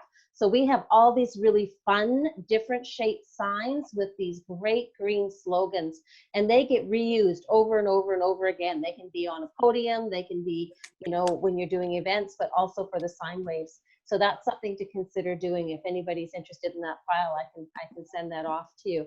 It's you know, it's a fun way of doing stuff. Sometimes we don't have a lot of resources, but the sine waves are great fun. Yeah, no, my first experience with the Green Party, like face to face, was everyone was at this vegan cafe just after they'd done one of the sine waves, and I was walking past with one of my friends, and I think I spoke to Naomi. But I was just like, woo, walking past, because they all had the green shirts and the signs, and I was just planning to. I remember you. Yeah, I was like, I had a completely shaved head then, but I was planning on walking past and just being like, yeah, that was great. And then this like woman just ran up to me, and I was both intimidated and excited. It was just like, hello. And I got a really cool pin that I still wear around on my denim jacket. And I had a really lovely conversation. It was just an amazing experience. to be able to interact, and just there was like absolutely no prejudice or anything, because at that time I was in like heavy dark eye makeup and I had a shaved head and black hair and all that. And Naomi still just ran up to me all the same, was like, "Hey, how's it going? How you doing?" And it was just great. And so yeah, sine waves really help, because since then I've just been like, yeah, that's awesome. I want to do that. So the sine waves are definitely, they do stuff. They do something. Awesome. Well, when we were in the Digby Scallop Days parade, we were right behind the cadets, and the cadets just loved us. So they were playing things that we could sing to. It was just hilarious, and they were like cheering us and everything else. So that was really wonderful to see that kind of interaction from the youth just on the parade. It was unprecedented. We also had visitors, because this is a very touristy area. We had visitors from Germany, and they were Green Party members in Germany, and had to stop by and talk to us about how excited they were to see Green Party here in Nova Scotia on their vacation. So that was a really cool experience as well. So, you know, you get out there and you just be green, and people will come up and talk to you, and especially if you're having fun. And those are the people that we need in the party, you know, the people who are already on the fence. There was an interesting, I think it was from Canada 338, where they were showing what the second choices would be for people who voted in the different, for the different parties. And I was really quite surprised, because the Conservatives really don't want to vote for anybody but themselves. That was very shocking. So we always talk about let's try to get Conservative voters, but I think that we are better focusing on growing that vote. You know, bringing the people in who haven't been voting, looking at the Liberals and the NDPs who are more green-minded, and don't waste so much time with the Conservatives simply because, you know, they are very, according to this polling, are quite entrenched. And I think that's been a lot of people's experience as well, unless they're progressive. And there are still some progressive Conservatives who are quite sad that the party has kind of left them, that they haven't left the party, but it's not as progressive as it once was. But for those hardcore Conservatives, it's like we talk a different language. But when we are talking to people, one thing that we've seen different, like, we're awesome with our numbers and our stats and our science, and we can beat people over the head with all of this information, but that's not really what's bringing people to us. We need to be listening to people and hearing what's most important to them. We need to show them how our policies will affect them, how our policies will make their lives better. That's what they want to hear. And that's why when they're lied to by the other parties, they want that so badly, even when they know it's a lie, they still vote for them. I think we saw that in Alberta most recently. So we really need to be changing the way that we interact and craft our messages to people, in that we really need to meet them where they're at and solve an issue that they have, something that's real in their life right now. And that's challenging with climate change, because that is still, for many people, it's a far off in the future, very indistinct issue. But we have to be looking at local examples. And now, especially in farming communities, the farmers, you don't have to convince. They see it. They know that they're having to plant different crops. They know that their seasons are different, that they're wetter or they're drier. So you've got allies there, you know, work with that as well. But we have to be, I think, educating ourselves a little bit better on how we don't change our message or change our policy, but just change the way that we present it to people. So we do it in a language that they understand. Yeah, so there's one thing I want to talk about, and I know I'm completely hogging the space. Hey, no, it's all good. We're freestyling it here. It's all good. For sure. So recently I looked into the idea of getting an emotional support animal or therapy animal. And the laws and ideas around that are they're very new, and there's nothing concrete at all. And so I think a good thing to do was for people because I suffer from mental illnesses. I have tons of stuff going on in my head. And my cat, Charlie, who I've been bringing in and petting a bit, if you probably have seen her, she really helps like chill me out and calm me down when she's not being a kitten. But and so one thing I would really love is some more like concrete rules or ideas that we can follow with that, because looking it up, it was just like, you'll have to contact the people in your area to find out, because there are no Canada-wide rules or even province-wide rules. So that would really just be something that I think would be good for members of the Green Party, or even just people in Canada who have physical disabilities or mental disabilities who can benefit from emotional support animals or therapy animals. It's wonderful what animals can do to calm you down and ground you more to reality. And so I'd love to be able to like take her to my school and be able to have her in class, because I have most of my panic attacks when I'm in school or when I'm with large groups of people. But I don't know, and I've asked my principal and I've asked my vice principal, and they're all like, well, no one's ever asked us that before, so I couldn't really tell you. Well, for a precedent, Acadia University brings in dogs from the local shelter, puppies, to a cuddle room during exam time to help reduce the stress. So they do that. There are very specific training for support dogs for people who have PTSD and panic attacks and that sort of thing.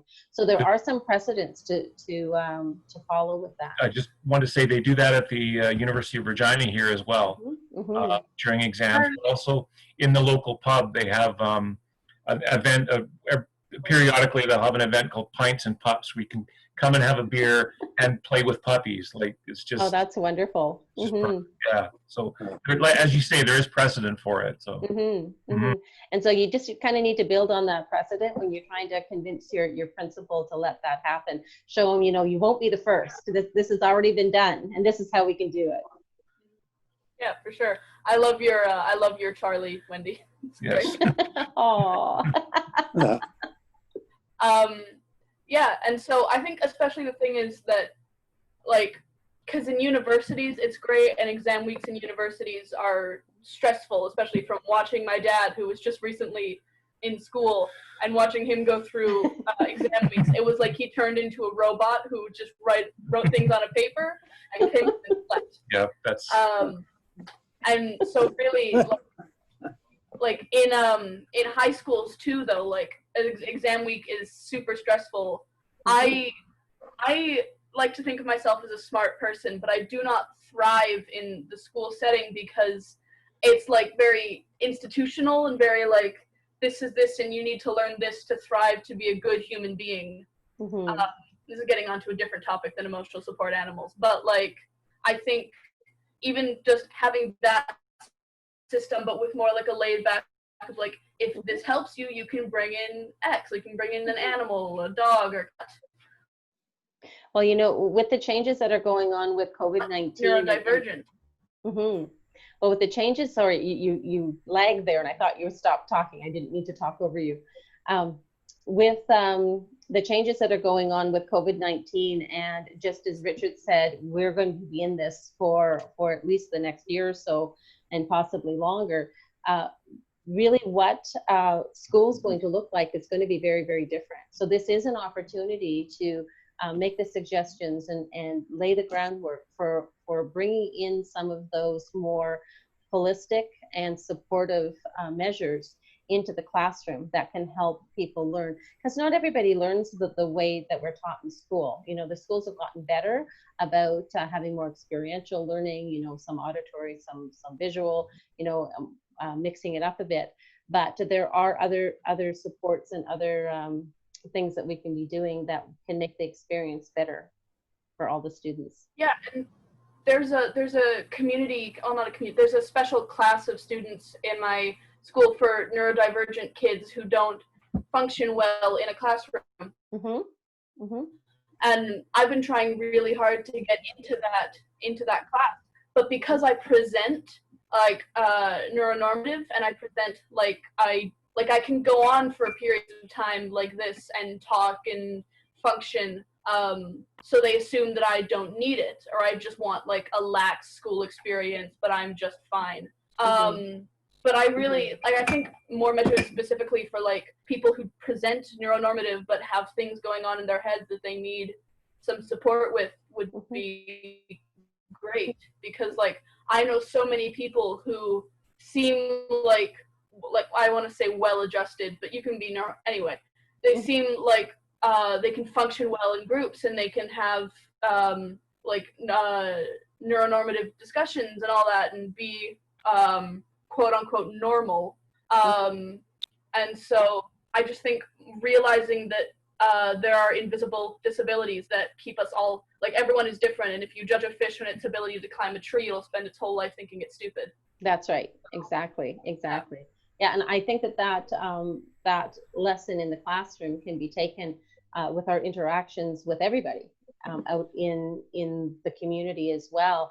And as Green Party members and as people who will be going out there and canvassing and campaigning, I think it's really important to keep those lessons in mind when we're talking to people and interacting with people, to be compassionate and understanding of what's going on in people's lives, because what's on, like you said, what's on the outside is not necessarily what's going on the inside.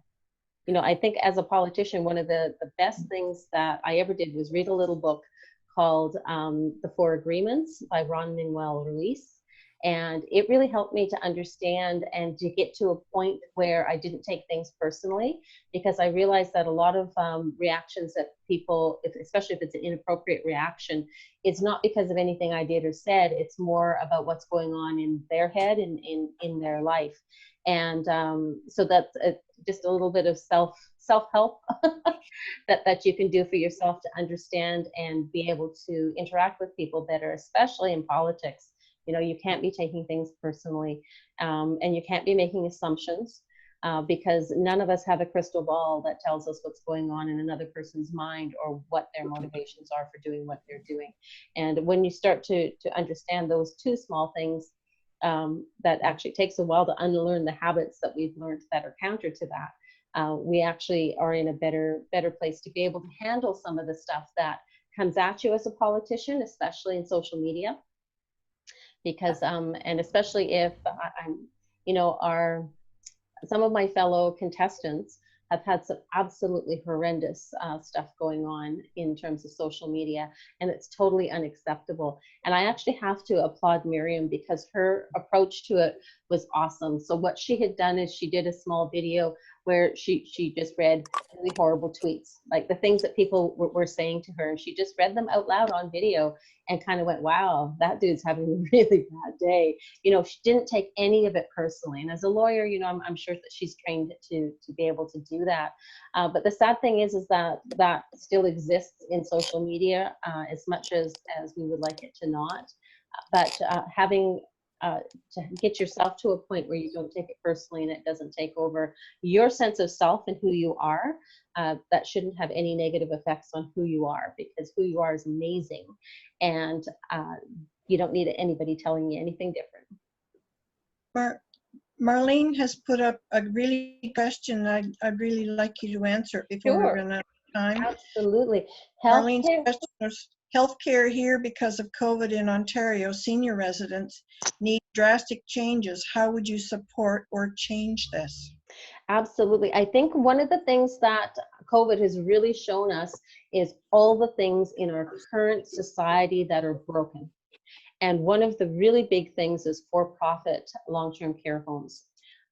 We're seeing that a lot of the ones that are, I mean, the stats are showing us, especially out of BC, that the nonprofit homes have much better stats in terms of the number of hours spent with residents, the care that they're getting, the quality of the food, just all around. And they did not have the same numbers of infected or the number of deaths that we're seeing in the for-profit homes. And so there is really a strong push for two things. One is absolutely moving you know, long-term care into a nonprofit model, preferably under the auspices of our national health care. I really think that it belongs there, that There needs to be the oversight that's coming from medical professionals. I find it very disturbing that people running some of these long-term care homes don't even have a medical background. I think that is just like, I just get so angry I want to spit, because that makes absolutely no sense. And it just really illustrates that it's all for profit. And that's the result. And the fact that this isn't the first time we've heard about this. People have been, the people working in the homes and the family members have been telling us this over and over and over for years, and nobody's been listening. So this whole society of let's wait till it's broke and then fix it, rather than, okay, this isn't working well, let's fix it now, or let's go upstream and figure out what the real problem is so we can really fix the problem and not just put a Band-Aid on it. So I think that there is a whole mindset shift that needs to happen in terms of fixing problems, especially in healthcare. We've done a very patchwork here in Nova Scotia, and we've got it upside down, where they amalgamated the different health authorities into one, but they didn't eliminate all the excess administration jobs. So now there's like 2 or 3 times the administration jobs as there are frontline workers. And when they need to cut corners, they cut the frontline workers. It makes no sense. And we're in a real big problem here in Nova Scotia because of that. So that same kind of thinking is happening with the long-term care homes. And I don't like the idea of governments running businesses. I don't think that we would do a very good job of that, but we absolutely need to be providing the oversight and making sure that the correct departments are overseeing with the knowledge that they need and the authority to make sure that homes are doing what they need to be doing to be safe and healthy and happy environments for our seniors. Thank you. It's a very big concern because a big population of Perth here in Ontario, in Lanark County, is seniors. Mm-hmm. So, and we had a big outbreak in Almont in one of the nursing homes. Mm-hmm. But I think, yeah, if we get more young people trained in nursing and POWs, that we can get these places staffed better and with better training. Absolutely, and we need to be paying them better. You know, the fact that they're having to work at multiple homes because they're, one, not paid adequately, and two, they're not giving enough hours. This whole concept of for-profit businesses not giving workers full-time hours so that they save on not having to do benefits, that is bogus. That is what I call predatory practices. And I don't have a problem with somebody earning a living from their business. However, I do have a big problem if that profit is made on the backs of people or the planet. And that is a full hard no for me. And those types of practices have to be stopped. And the reality is that our corporation structure, the only reason that a corporation exists is to make money for the shareholders. That's their only goal. That is what the whole structure is designed for. There's no ethical oversight. There's no that you have to pay your people well. There's none of that. So when there isn't that oversight in the structure itself, then I believe that is a place for the government to make sure that we have those guidelines in place and that they are followed. You know, I really like the E-Corps that have come out of the BC legislature, the BC Greens. E-Corp is kind of an ethical corporation, is one way of doing it. But I seriously like the model for you know, cooperatives, but also social enterprises and local, not large multinational conglomerates, but local small businesses, small co-ops, municipally run, and that's for pretty much everything. And if it's structured properly, you can still get the economies of scale by having like a co-op kind of organization where you have the buying power when you're combining what you're buying. So you don't have to be a big conglomerate corporation that loses touch with its employees and loses touch with the people that it's caring for. You know, there's a book that I was reading not too long ago talking about the number of people that we developed as human beings up to about, I think, 350 or something like that. The number's not going to be 100%, but it's about 350 people that we are physiologically designed to be able to make close personal connections with. Over 350, we lose that. And so there are corporations in the States that recognize that it is more cost effective for them to build an entirely new firm and business and run it when they hit over 350 people. So they have multiple businesses that are all like little small businesses, because once you start dealing with people over 350, then the humanity gets taken out of it. That's when people become numbers, and it's very easy to make decisions that affect people that you don't know, and you don't see the results of those decisions. And I think a lot of what we're seeing, especially in the long-term care homes, that's what's happening. You know, when I heard, and I can't remember the names of the businesses, but and I think it was in Quebec, or it might have been Ontario, where there were businesses that had been owned by primarily a Chinese company. That company had gone bankrupt, and the Chinese government itself now owns that home, and yet they are not running it effectively.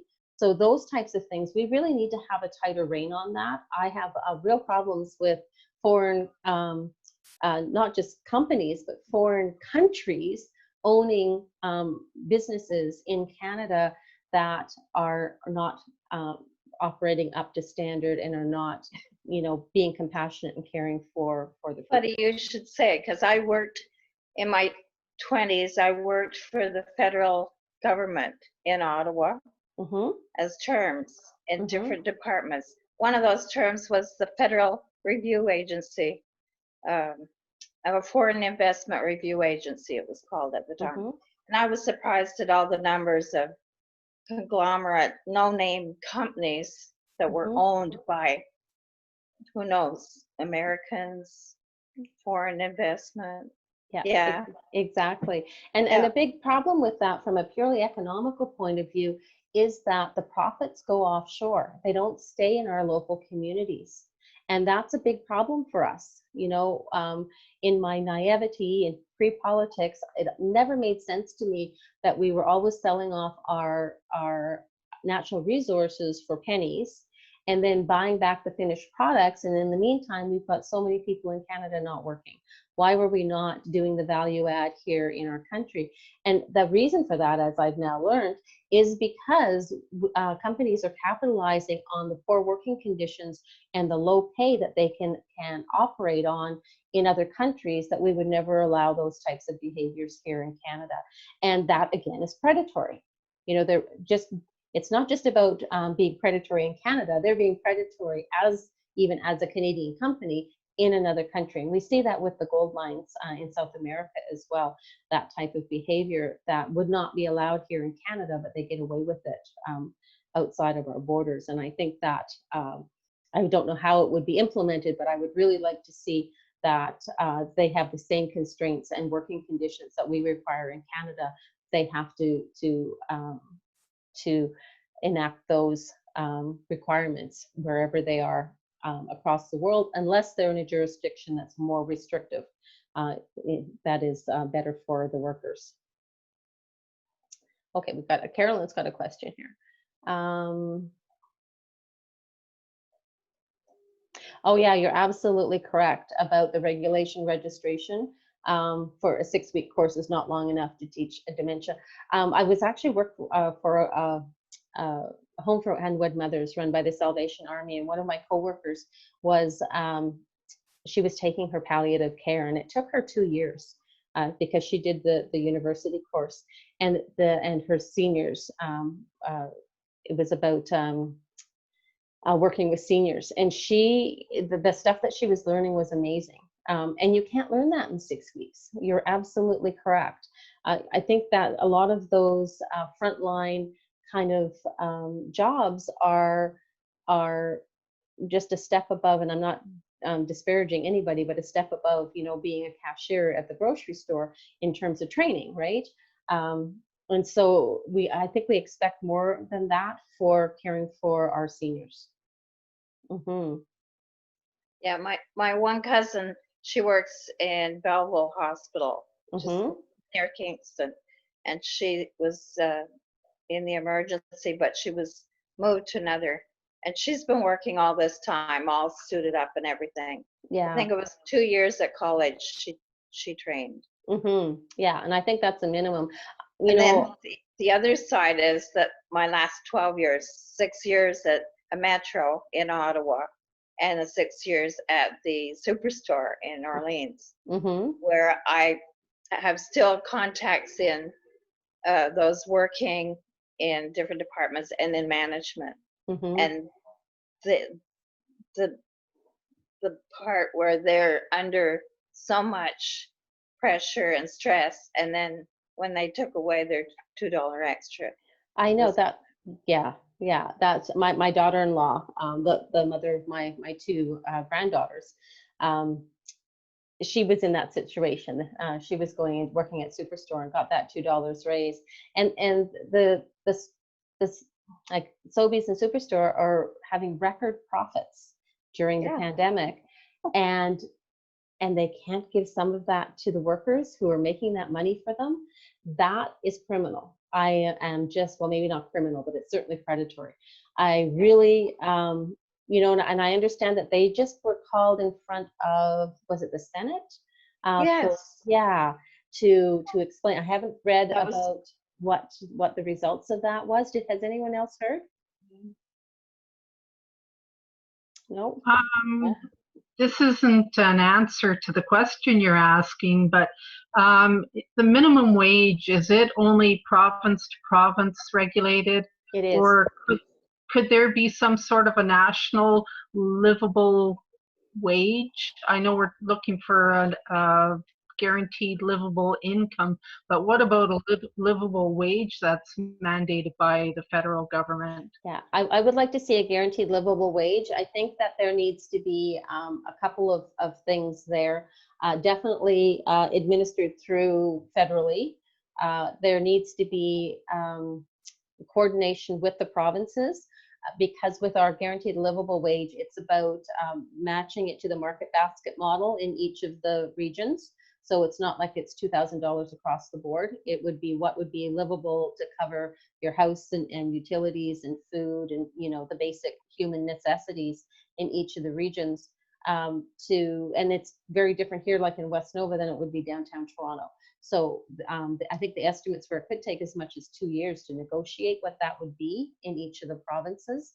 But we need to be doing something like that. There would be components. There still needs to be, like we'd be eliminating most of the social services in terms of income supplements, but there are still programs within social services that people rely on, even if they do have the guaranteed livable income, such as their Medicare, where they're only paying $5 for prescriptions instead of the full price for prescriptions. There's other courses and supports in place for people that need to be still in place. We can't like yank the rug out from underneath them and only replace part of what they had. So that's important that we understand what we're doing moving forward, although that is where we get a lot of the gains. The benefits from that is that it's, number one, it's not punitive. It's not, people don't have to qualify for it and have that stigma attached to them. So we're also saving with not having the enforcement aspect of the guarantee or of the existing systems, which is really critical. And it is, you know, everything that I've seen recently, there's been so much come out with the universal basic income recently, because there's a lot more appetite for it right now, is that we would actually be ahead of the game in terms of cost. And that's not even taking into account those other positives that we wouldn't be spending on, because incarceration would be lower, addictions would be lower, and those all have costs associated with them. Chronic illnesses would be lower, and all the stats support that happens. People stay in school longer, so they're able to graduate, and that there's costs associated with that as well. There's less homelessness. It's very expensive to have people who are homeless. So we're saving money there as well. So the way I see it from an economic perspective, we need to have that economic floor of a guaranteed livable income, the very basics. Most people are not going to be happy just staying there. They will start to work elsewhere. It's a natural incentive. But then you get to a point where money starts being brought back or taxed back at a reasonable amount, because someone making $100,000 really doesn't need a guaranteed livable income on top of that. The idea is to give the people boots so they can pull themselves up by the bootstraps, to have that solid foundation. So if they wanted to start a business, they could do so without risking losing that meager support that they have already. So there's so many benefits to it. And because it's administered federally and it's not relying on the market, it works differently than raising a minimum wage. So this is actually a really good selling point when you're talking to small businesses and that sort of thing, because if we have a guaranteed livable income, then there isn't as much pressure on raising minimum wage. Because the problem with minimum wage is it is market driven. The wages are the largest expense for any business. And especially for really small businesses, medium-sized businesses, their margins are really, really small to begin with. Like maybe 35% on a food and beverage business. And that's not a lot to have any kind of buffer for anything that might happen, like COVID-19. So it's really important that, that we don't drive up a minimum wage without having supports for those small and medium-sized businesses, because otherwise it'll be very inflationary, because you drive up their costs, then they have to charge more, and we just keep doing this and nobody's really getting ahead. So that's why the guaranteed livable income is there. It's outside of that market pressures, and but we still need to have a reasonable minimum wage on top of that. And something consistent would be really nice across the board. This allowing governments to roll things back, like in Alberta, they rolled back the minimum wage and rolled back minimum wage for people of a certain age. Like that shouldn't be allowed. I get really frustrated when somebody else joining. I get really frustrated when we have we fought really hard for certain things, and then somebody just rolls them back. So that's kind of the differences between the pros and cons for guaranteed livable income and for a minimum wage hike. Does that answer your question? Sorry, thank you for explaining that. It's very interesting. Good, good. Hi, Anita. Thanks for joining us. Okay, I just want to see. Yeah, we got that one. Awesome. Hi, I was confused about what the time started. I wasn't. We're on the same time. Yeah. Let's black out your way, though. I know the time zone's been a bit of a challenge for us as well. I'm just lucky because I have family in Alberta, and so I know right now in the summertime, Saskatchewan and Alberta is the same time zone as my family. So I knew it was 3 hours behind. We're always later here in the east than you guys are in the west.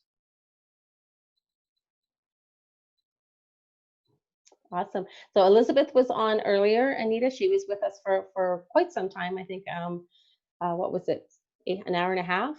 But she's had to step off now. We've talked about all sorts of different things, and we're just kind of wrapping up with other questions that people might have. I can feel her in. Okay, awesome. Well, I'm recording this as well, so that will be available for watching on my YouTube channel, which is youtube.com/rawngreen, RAWN green, and it'll probably be up by tomorrow.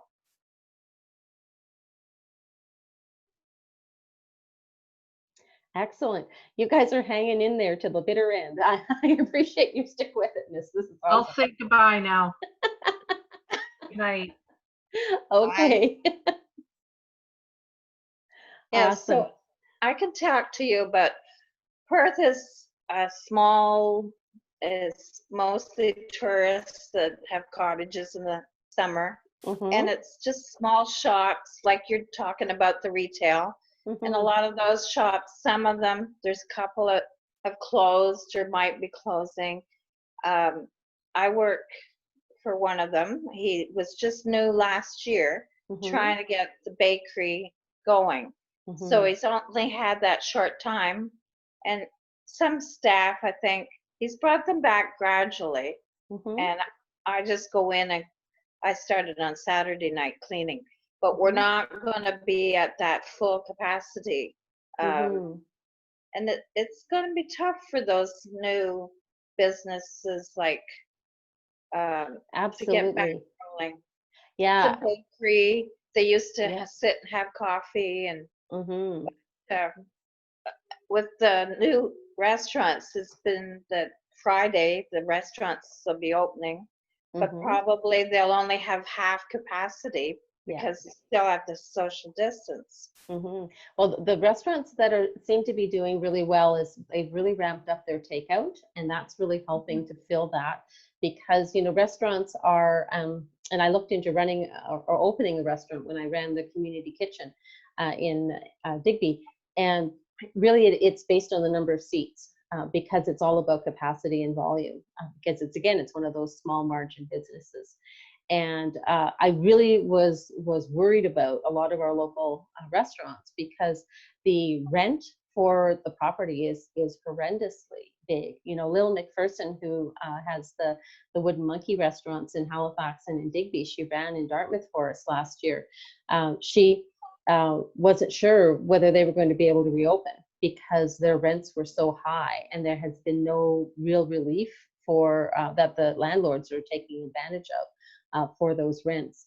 They've just recently reopened in a limited capacity, but she's not sure how long that's going to last, because the income is not covering the expenses when you don't have the volume. And you also have a lot of people hesitant to go to restaurants or any kind of crowded areas as well. I was up to New Minas today, and was at a restaurant outside, and even with their outside seating, they're not seating everybody at every table. They're skipping tables, and so they're not having anybody inside. They're only having half capacity outside. It's a real challenge, absolutely. And the number of shuttered businesses has just been so sad. But some businesses are really finding unique, creative ways of keeping their products flowing and keeping their businesses going.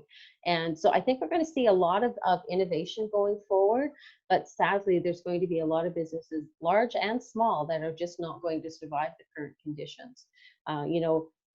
Small businesses that just opened up, you may have just put all of your capital into the business and you don't have that buffer. Larger companies that may have been getting close to the line there, but they have huge rents that they just can't cover. I walked through the local mall, and I'd say there's probably 75% vacancy in the local mall in New Minas, which is, it's going to be really hard to fill that again. There just isn't I just don't see that happening, which is sad. They're saying about 40% of the jobs that have been lost during COVID will not come back. So we really need to look at what life is going to look like living with COVID over the next few years. And this is like a playbook. Somebody had said to me the other day that the whole COVID thing is it's like flying a plane and you're building it at the same time.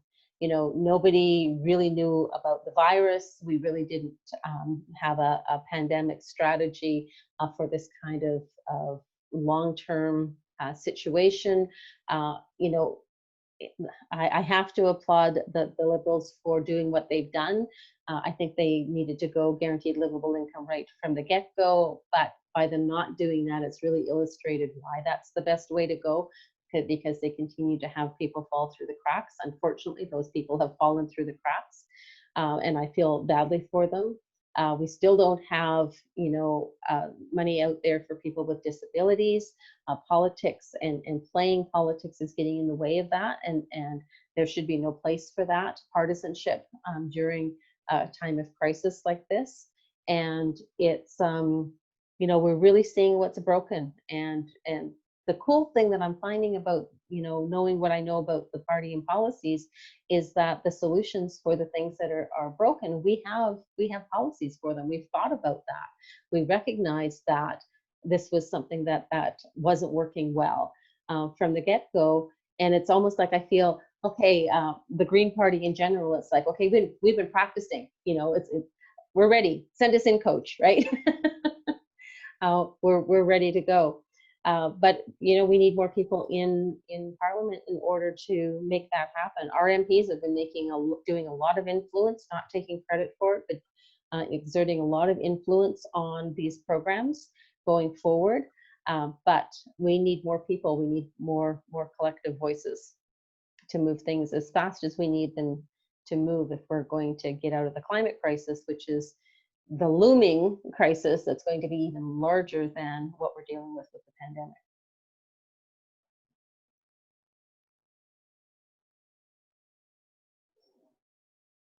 Awesome. Any other comments, questions?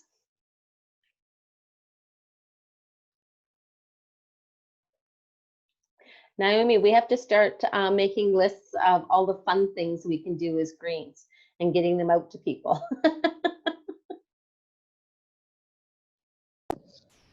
I'm in, because yes, actually that's like my favorite thing.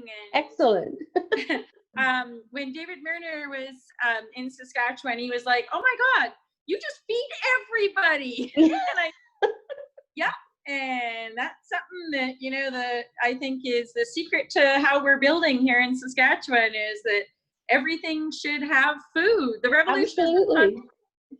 That's right. That's right. Well, it's Jenica Atwin, her team there was food. You have to have food all the time. So if you want the youth involved, you have to feed them. And their office was right across from a pizza parlor. So that worked really well. Yeah, no, my whole team was like, "You've got to stop feeding us." And I'm going, I don't think that would be against my nature. That's right. Exactly.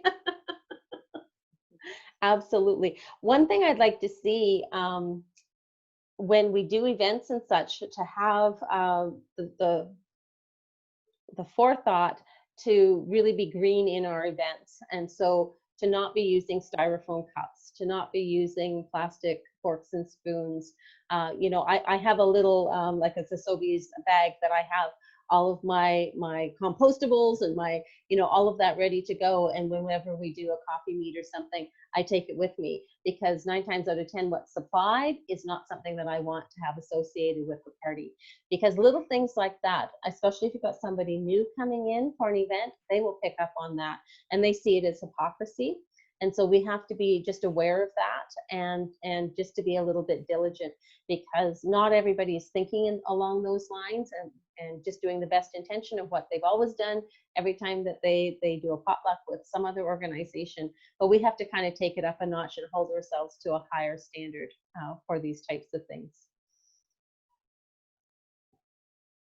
People have rescued Northie, my daughter, and I so many times when we're like, we don't want to use the car to go to the events. We're running down the street with each of us holding one end of a giant Tupperware container, like big rubber stuff, full of pottery cups and stuff that we keep taking to events, because we go to other events and we don't want the cardboard or styrofoam cups used. So Exactly. So people have started, we now look for the two of you running along, huffing and puffing. With your china. Corelle is really good because it doesn't break as easy and it's not quite as heavy.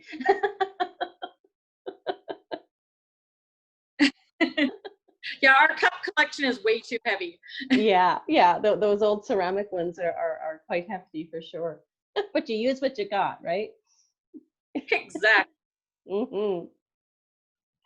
I used to run restaurants, so I kept my whole collection that was for my coffee group that would come in, like lunch and the breakfast rush and stuff were done. I had just a bunch of farmers that came for coffee, and I actually kept all the mugs, and that's what we now use for events. Excellent, excellent. That's a great idea. That's a really good idea. Yeah, and sometimes all you have to do is ask around. Everybody's got extra mugs that they would donate to the cause, and have a collection of mugs, because it's usually, I mean, you can drink anything out of a mug.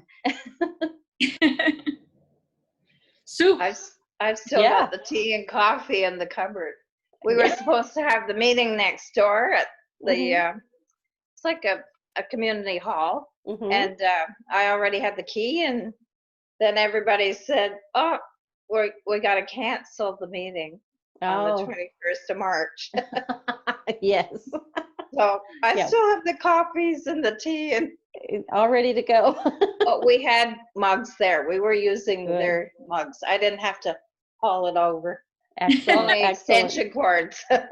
I have learned that when you go to a new hall, if you don't know, bring everything.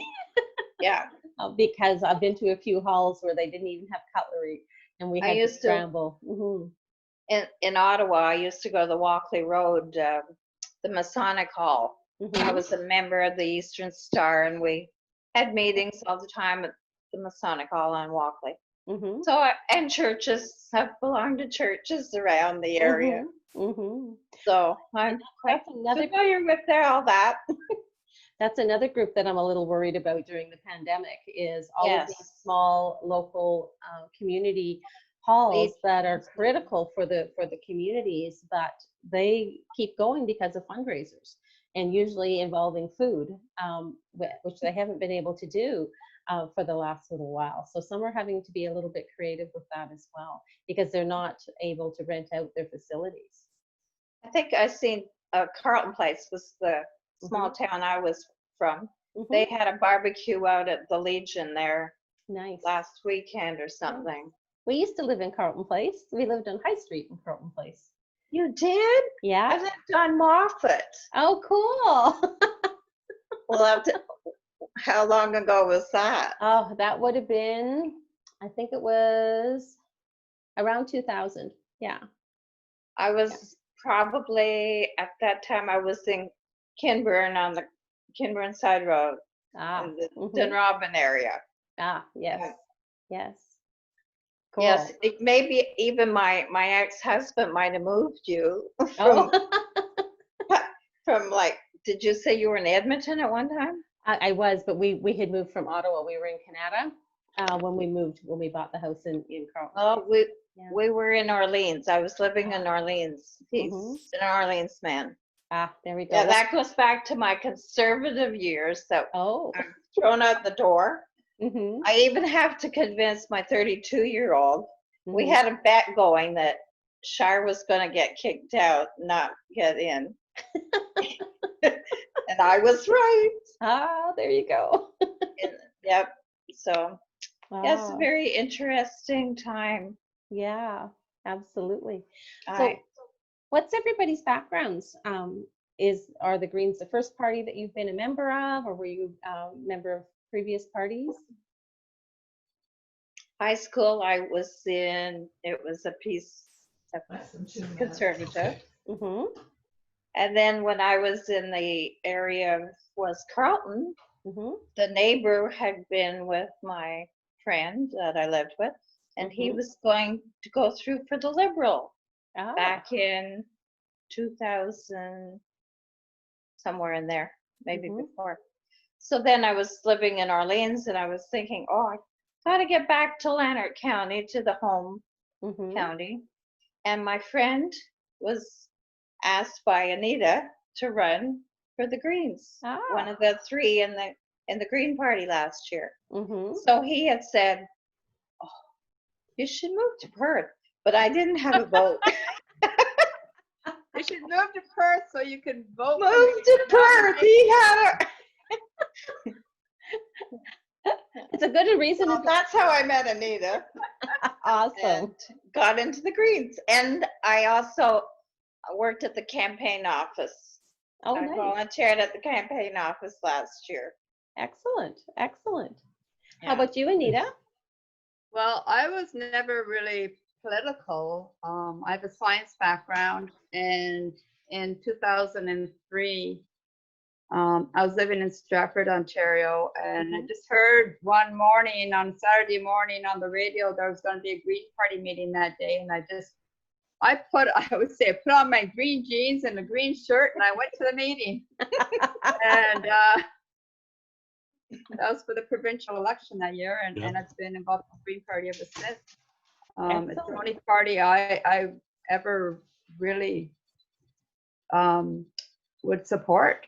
I'm really glad that the Green Party came along. Yes, for those who've been in the party for a while, it must have been an interesting evolution. How about you, Dave? I'm just, I was going to leave a note because I have to go in a minute. I grew up and was active for many years in the CCF NDP. I grew up across the street from David Lewis's sister. And Stanley Knowles, who was the NDP MP from Winnipeg North Centre, happened to officiate our wedding 51 years ago. Oh my gosh. So very briefly, I switched allegiances after reading Naomi Klein's book, This Changes Everything. Oh, and yes. Jeffrey Buber's book, which said, in effect, why would you invest money in a product the world has decided to use less of?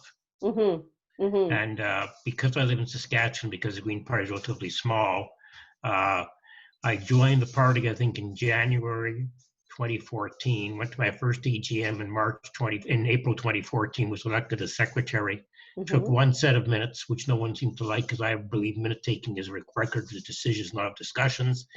So the then chief official agent wanted to retire, and I've been chief official agent and treasurer of the provincial Greens here for 7 years, and I've let it be known that this year is the last year I'm going to do it because someone else is going to learn how to do all this garbage too. Yeah, absolutely. I run a small business for you.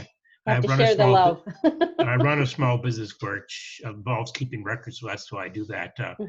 You may also be aware of the fact that I happen to be the financial agent of now 9 EDAs. Yes. And I was the official agent for 10 candidates last fall.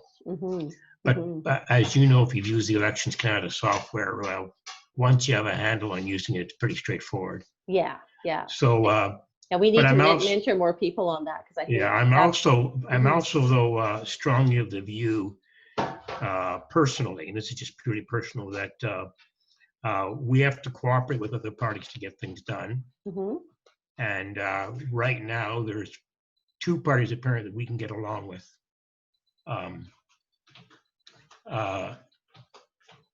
Someone just sent me a goofy note. I think we may have to get a new volunteer if we don't call your work garbage. Well, because most of the stuff I have to do is relatively boring unless you're really into doing that. I've just told the person who asked you that question that we're, thanks to the couple of very generous donors and her, and that her, you know who the her is because she's on this call. Yes. That we have gotten, we're going to this election this fall about 5 times better off financially than we did 4 years ago. Because we have a, relative to the past, we have a pile of money lying around. Nice. And but anyways, I think personally, and it's just a personal view, there are more issues on which the NDP and Greens are similar, not identical, but similar, and that there may very well be a time down the road when we're going to have to make some kind of an arrangement with them. And I know there's some people in your province, because I've talked to one who believes that. I know there are people in Ontario, and I know there are tons of people in Saskatchewan who believe that too. We had one fellow who was actually at our almost rebirthing meeting last December in Chamberlain, who had been chair of 2 EDAs. He made the decision to leave the Greens, join the Saskatchewan NDP, is on their environmental committee, and I think also the agriculture committee too, maybe both, trying to make them more greenish, if you know what I mean. And when all of us have to make choices, where are we going to be most effective? Just very briefly, another quick anecdote before I go. I know a woman who was a client of my business who lives in Manitoba. She was extremely active in the environmental committee of the Manitoba NDP. Never, now this is before I dealt with her before I became a Green, so I don't know whether she'd ever thought about the Greens. But her thought was, to make change for the environment, you go with the party most likely to get elected to do that. And you know, there's, I don't know if you belong to all the zillion Facebook groups that are around, but there's 2 or 3 who have written articles about cooperation with other parties. And some people think, some of our green enthusiasts thinks that's heresy. And that's part of the problem with this leadership race is the differing views on relationships between us and other parties. Yeah, that is And- one place that we do differ between candidates. I can safely say that I'm impressed with those that believe in cooperation rather than confrontation, because confrontation gets you nowhere. This is true. This is true. Anyway, I have to go. We've been on this call. We had some fun figuring out what time it was. I was convinced it was an hour later, but thanks to talking to the illustrious Naomi, who, by the way, has a nickname. She's so good. Yes, her nickname is Gigi. Gigi. And I'll let her tell you what it stands for, if she dares to. But she's also on this new call was a brand new candidate that she found apparently, because he and I have been communicating in the private chat before he had to leave. Because we're all getting ready for October. Anyhow, I do have to go. It's nice seeing you again, Judy. Okay, awesome. Thanks, Dave. I'm going to look at the issue that you said you were short of and see if I can do anything about that. Awesome. Bye Thank you so much. Awesome. Bye. Thank you. All the support is so appreciated. I really do appreciate it. Well, Thank one you. quick thing though, are you a long way or just a little way from meeting the goal? Oh, we're a long way. We're a long way from meeting that Lee. goal. Yeah, but we've just started our phone canvassing. So we've got a team of about 12 people who will be making phone calls to members, which will hopefully garner some of that. So if you could step away from yourself and make a prediction, are you going to make it? I'm absolutely going to make it. Okay. All Like right. sheer force of will if necessary.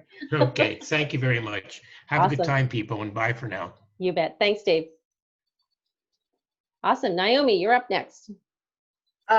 Judy, I'm going to say good night. Okay. Nice to see you again. I saw you on another Facebook thing before. I'll watch your YouTube video Okay. later. Awesome. Okay. Good night. Okay. Thanks. Good night. I'm going to beg out here too. Okay. Okay. Awesome. Thanks to meet you. Okay. Well, have a good night. Thank you all so very much for coming tonight.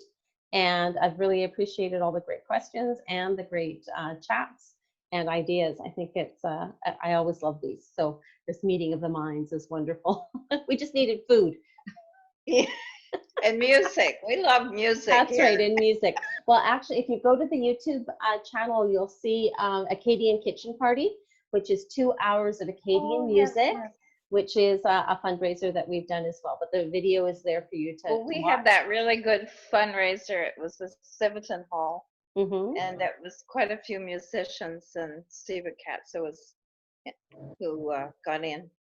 Awesome. So, anyways, good night. Okay, good night. Thanks so much.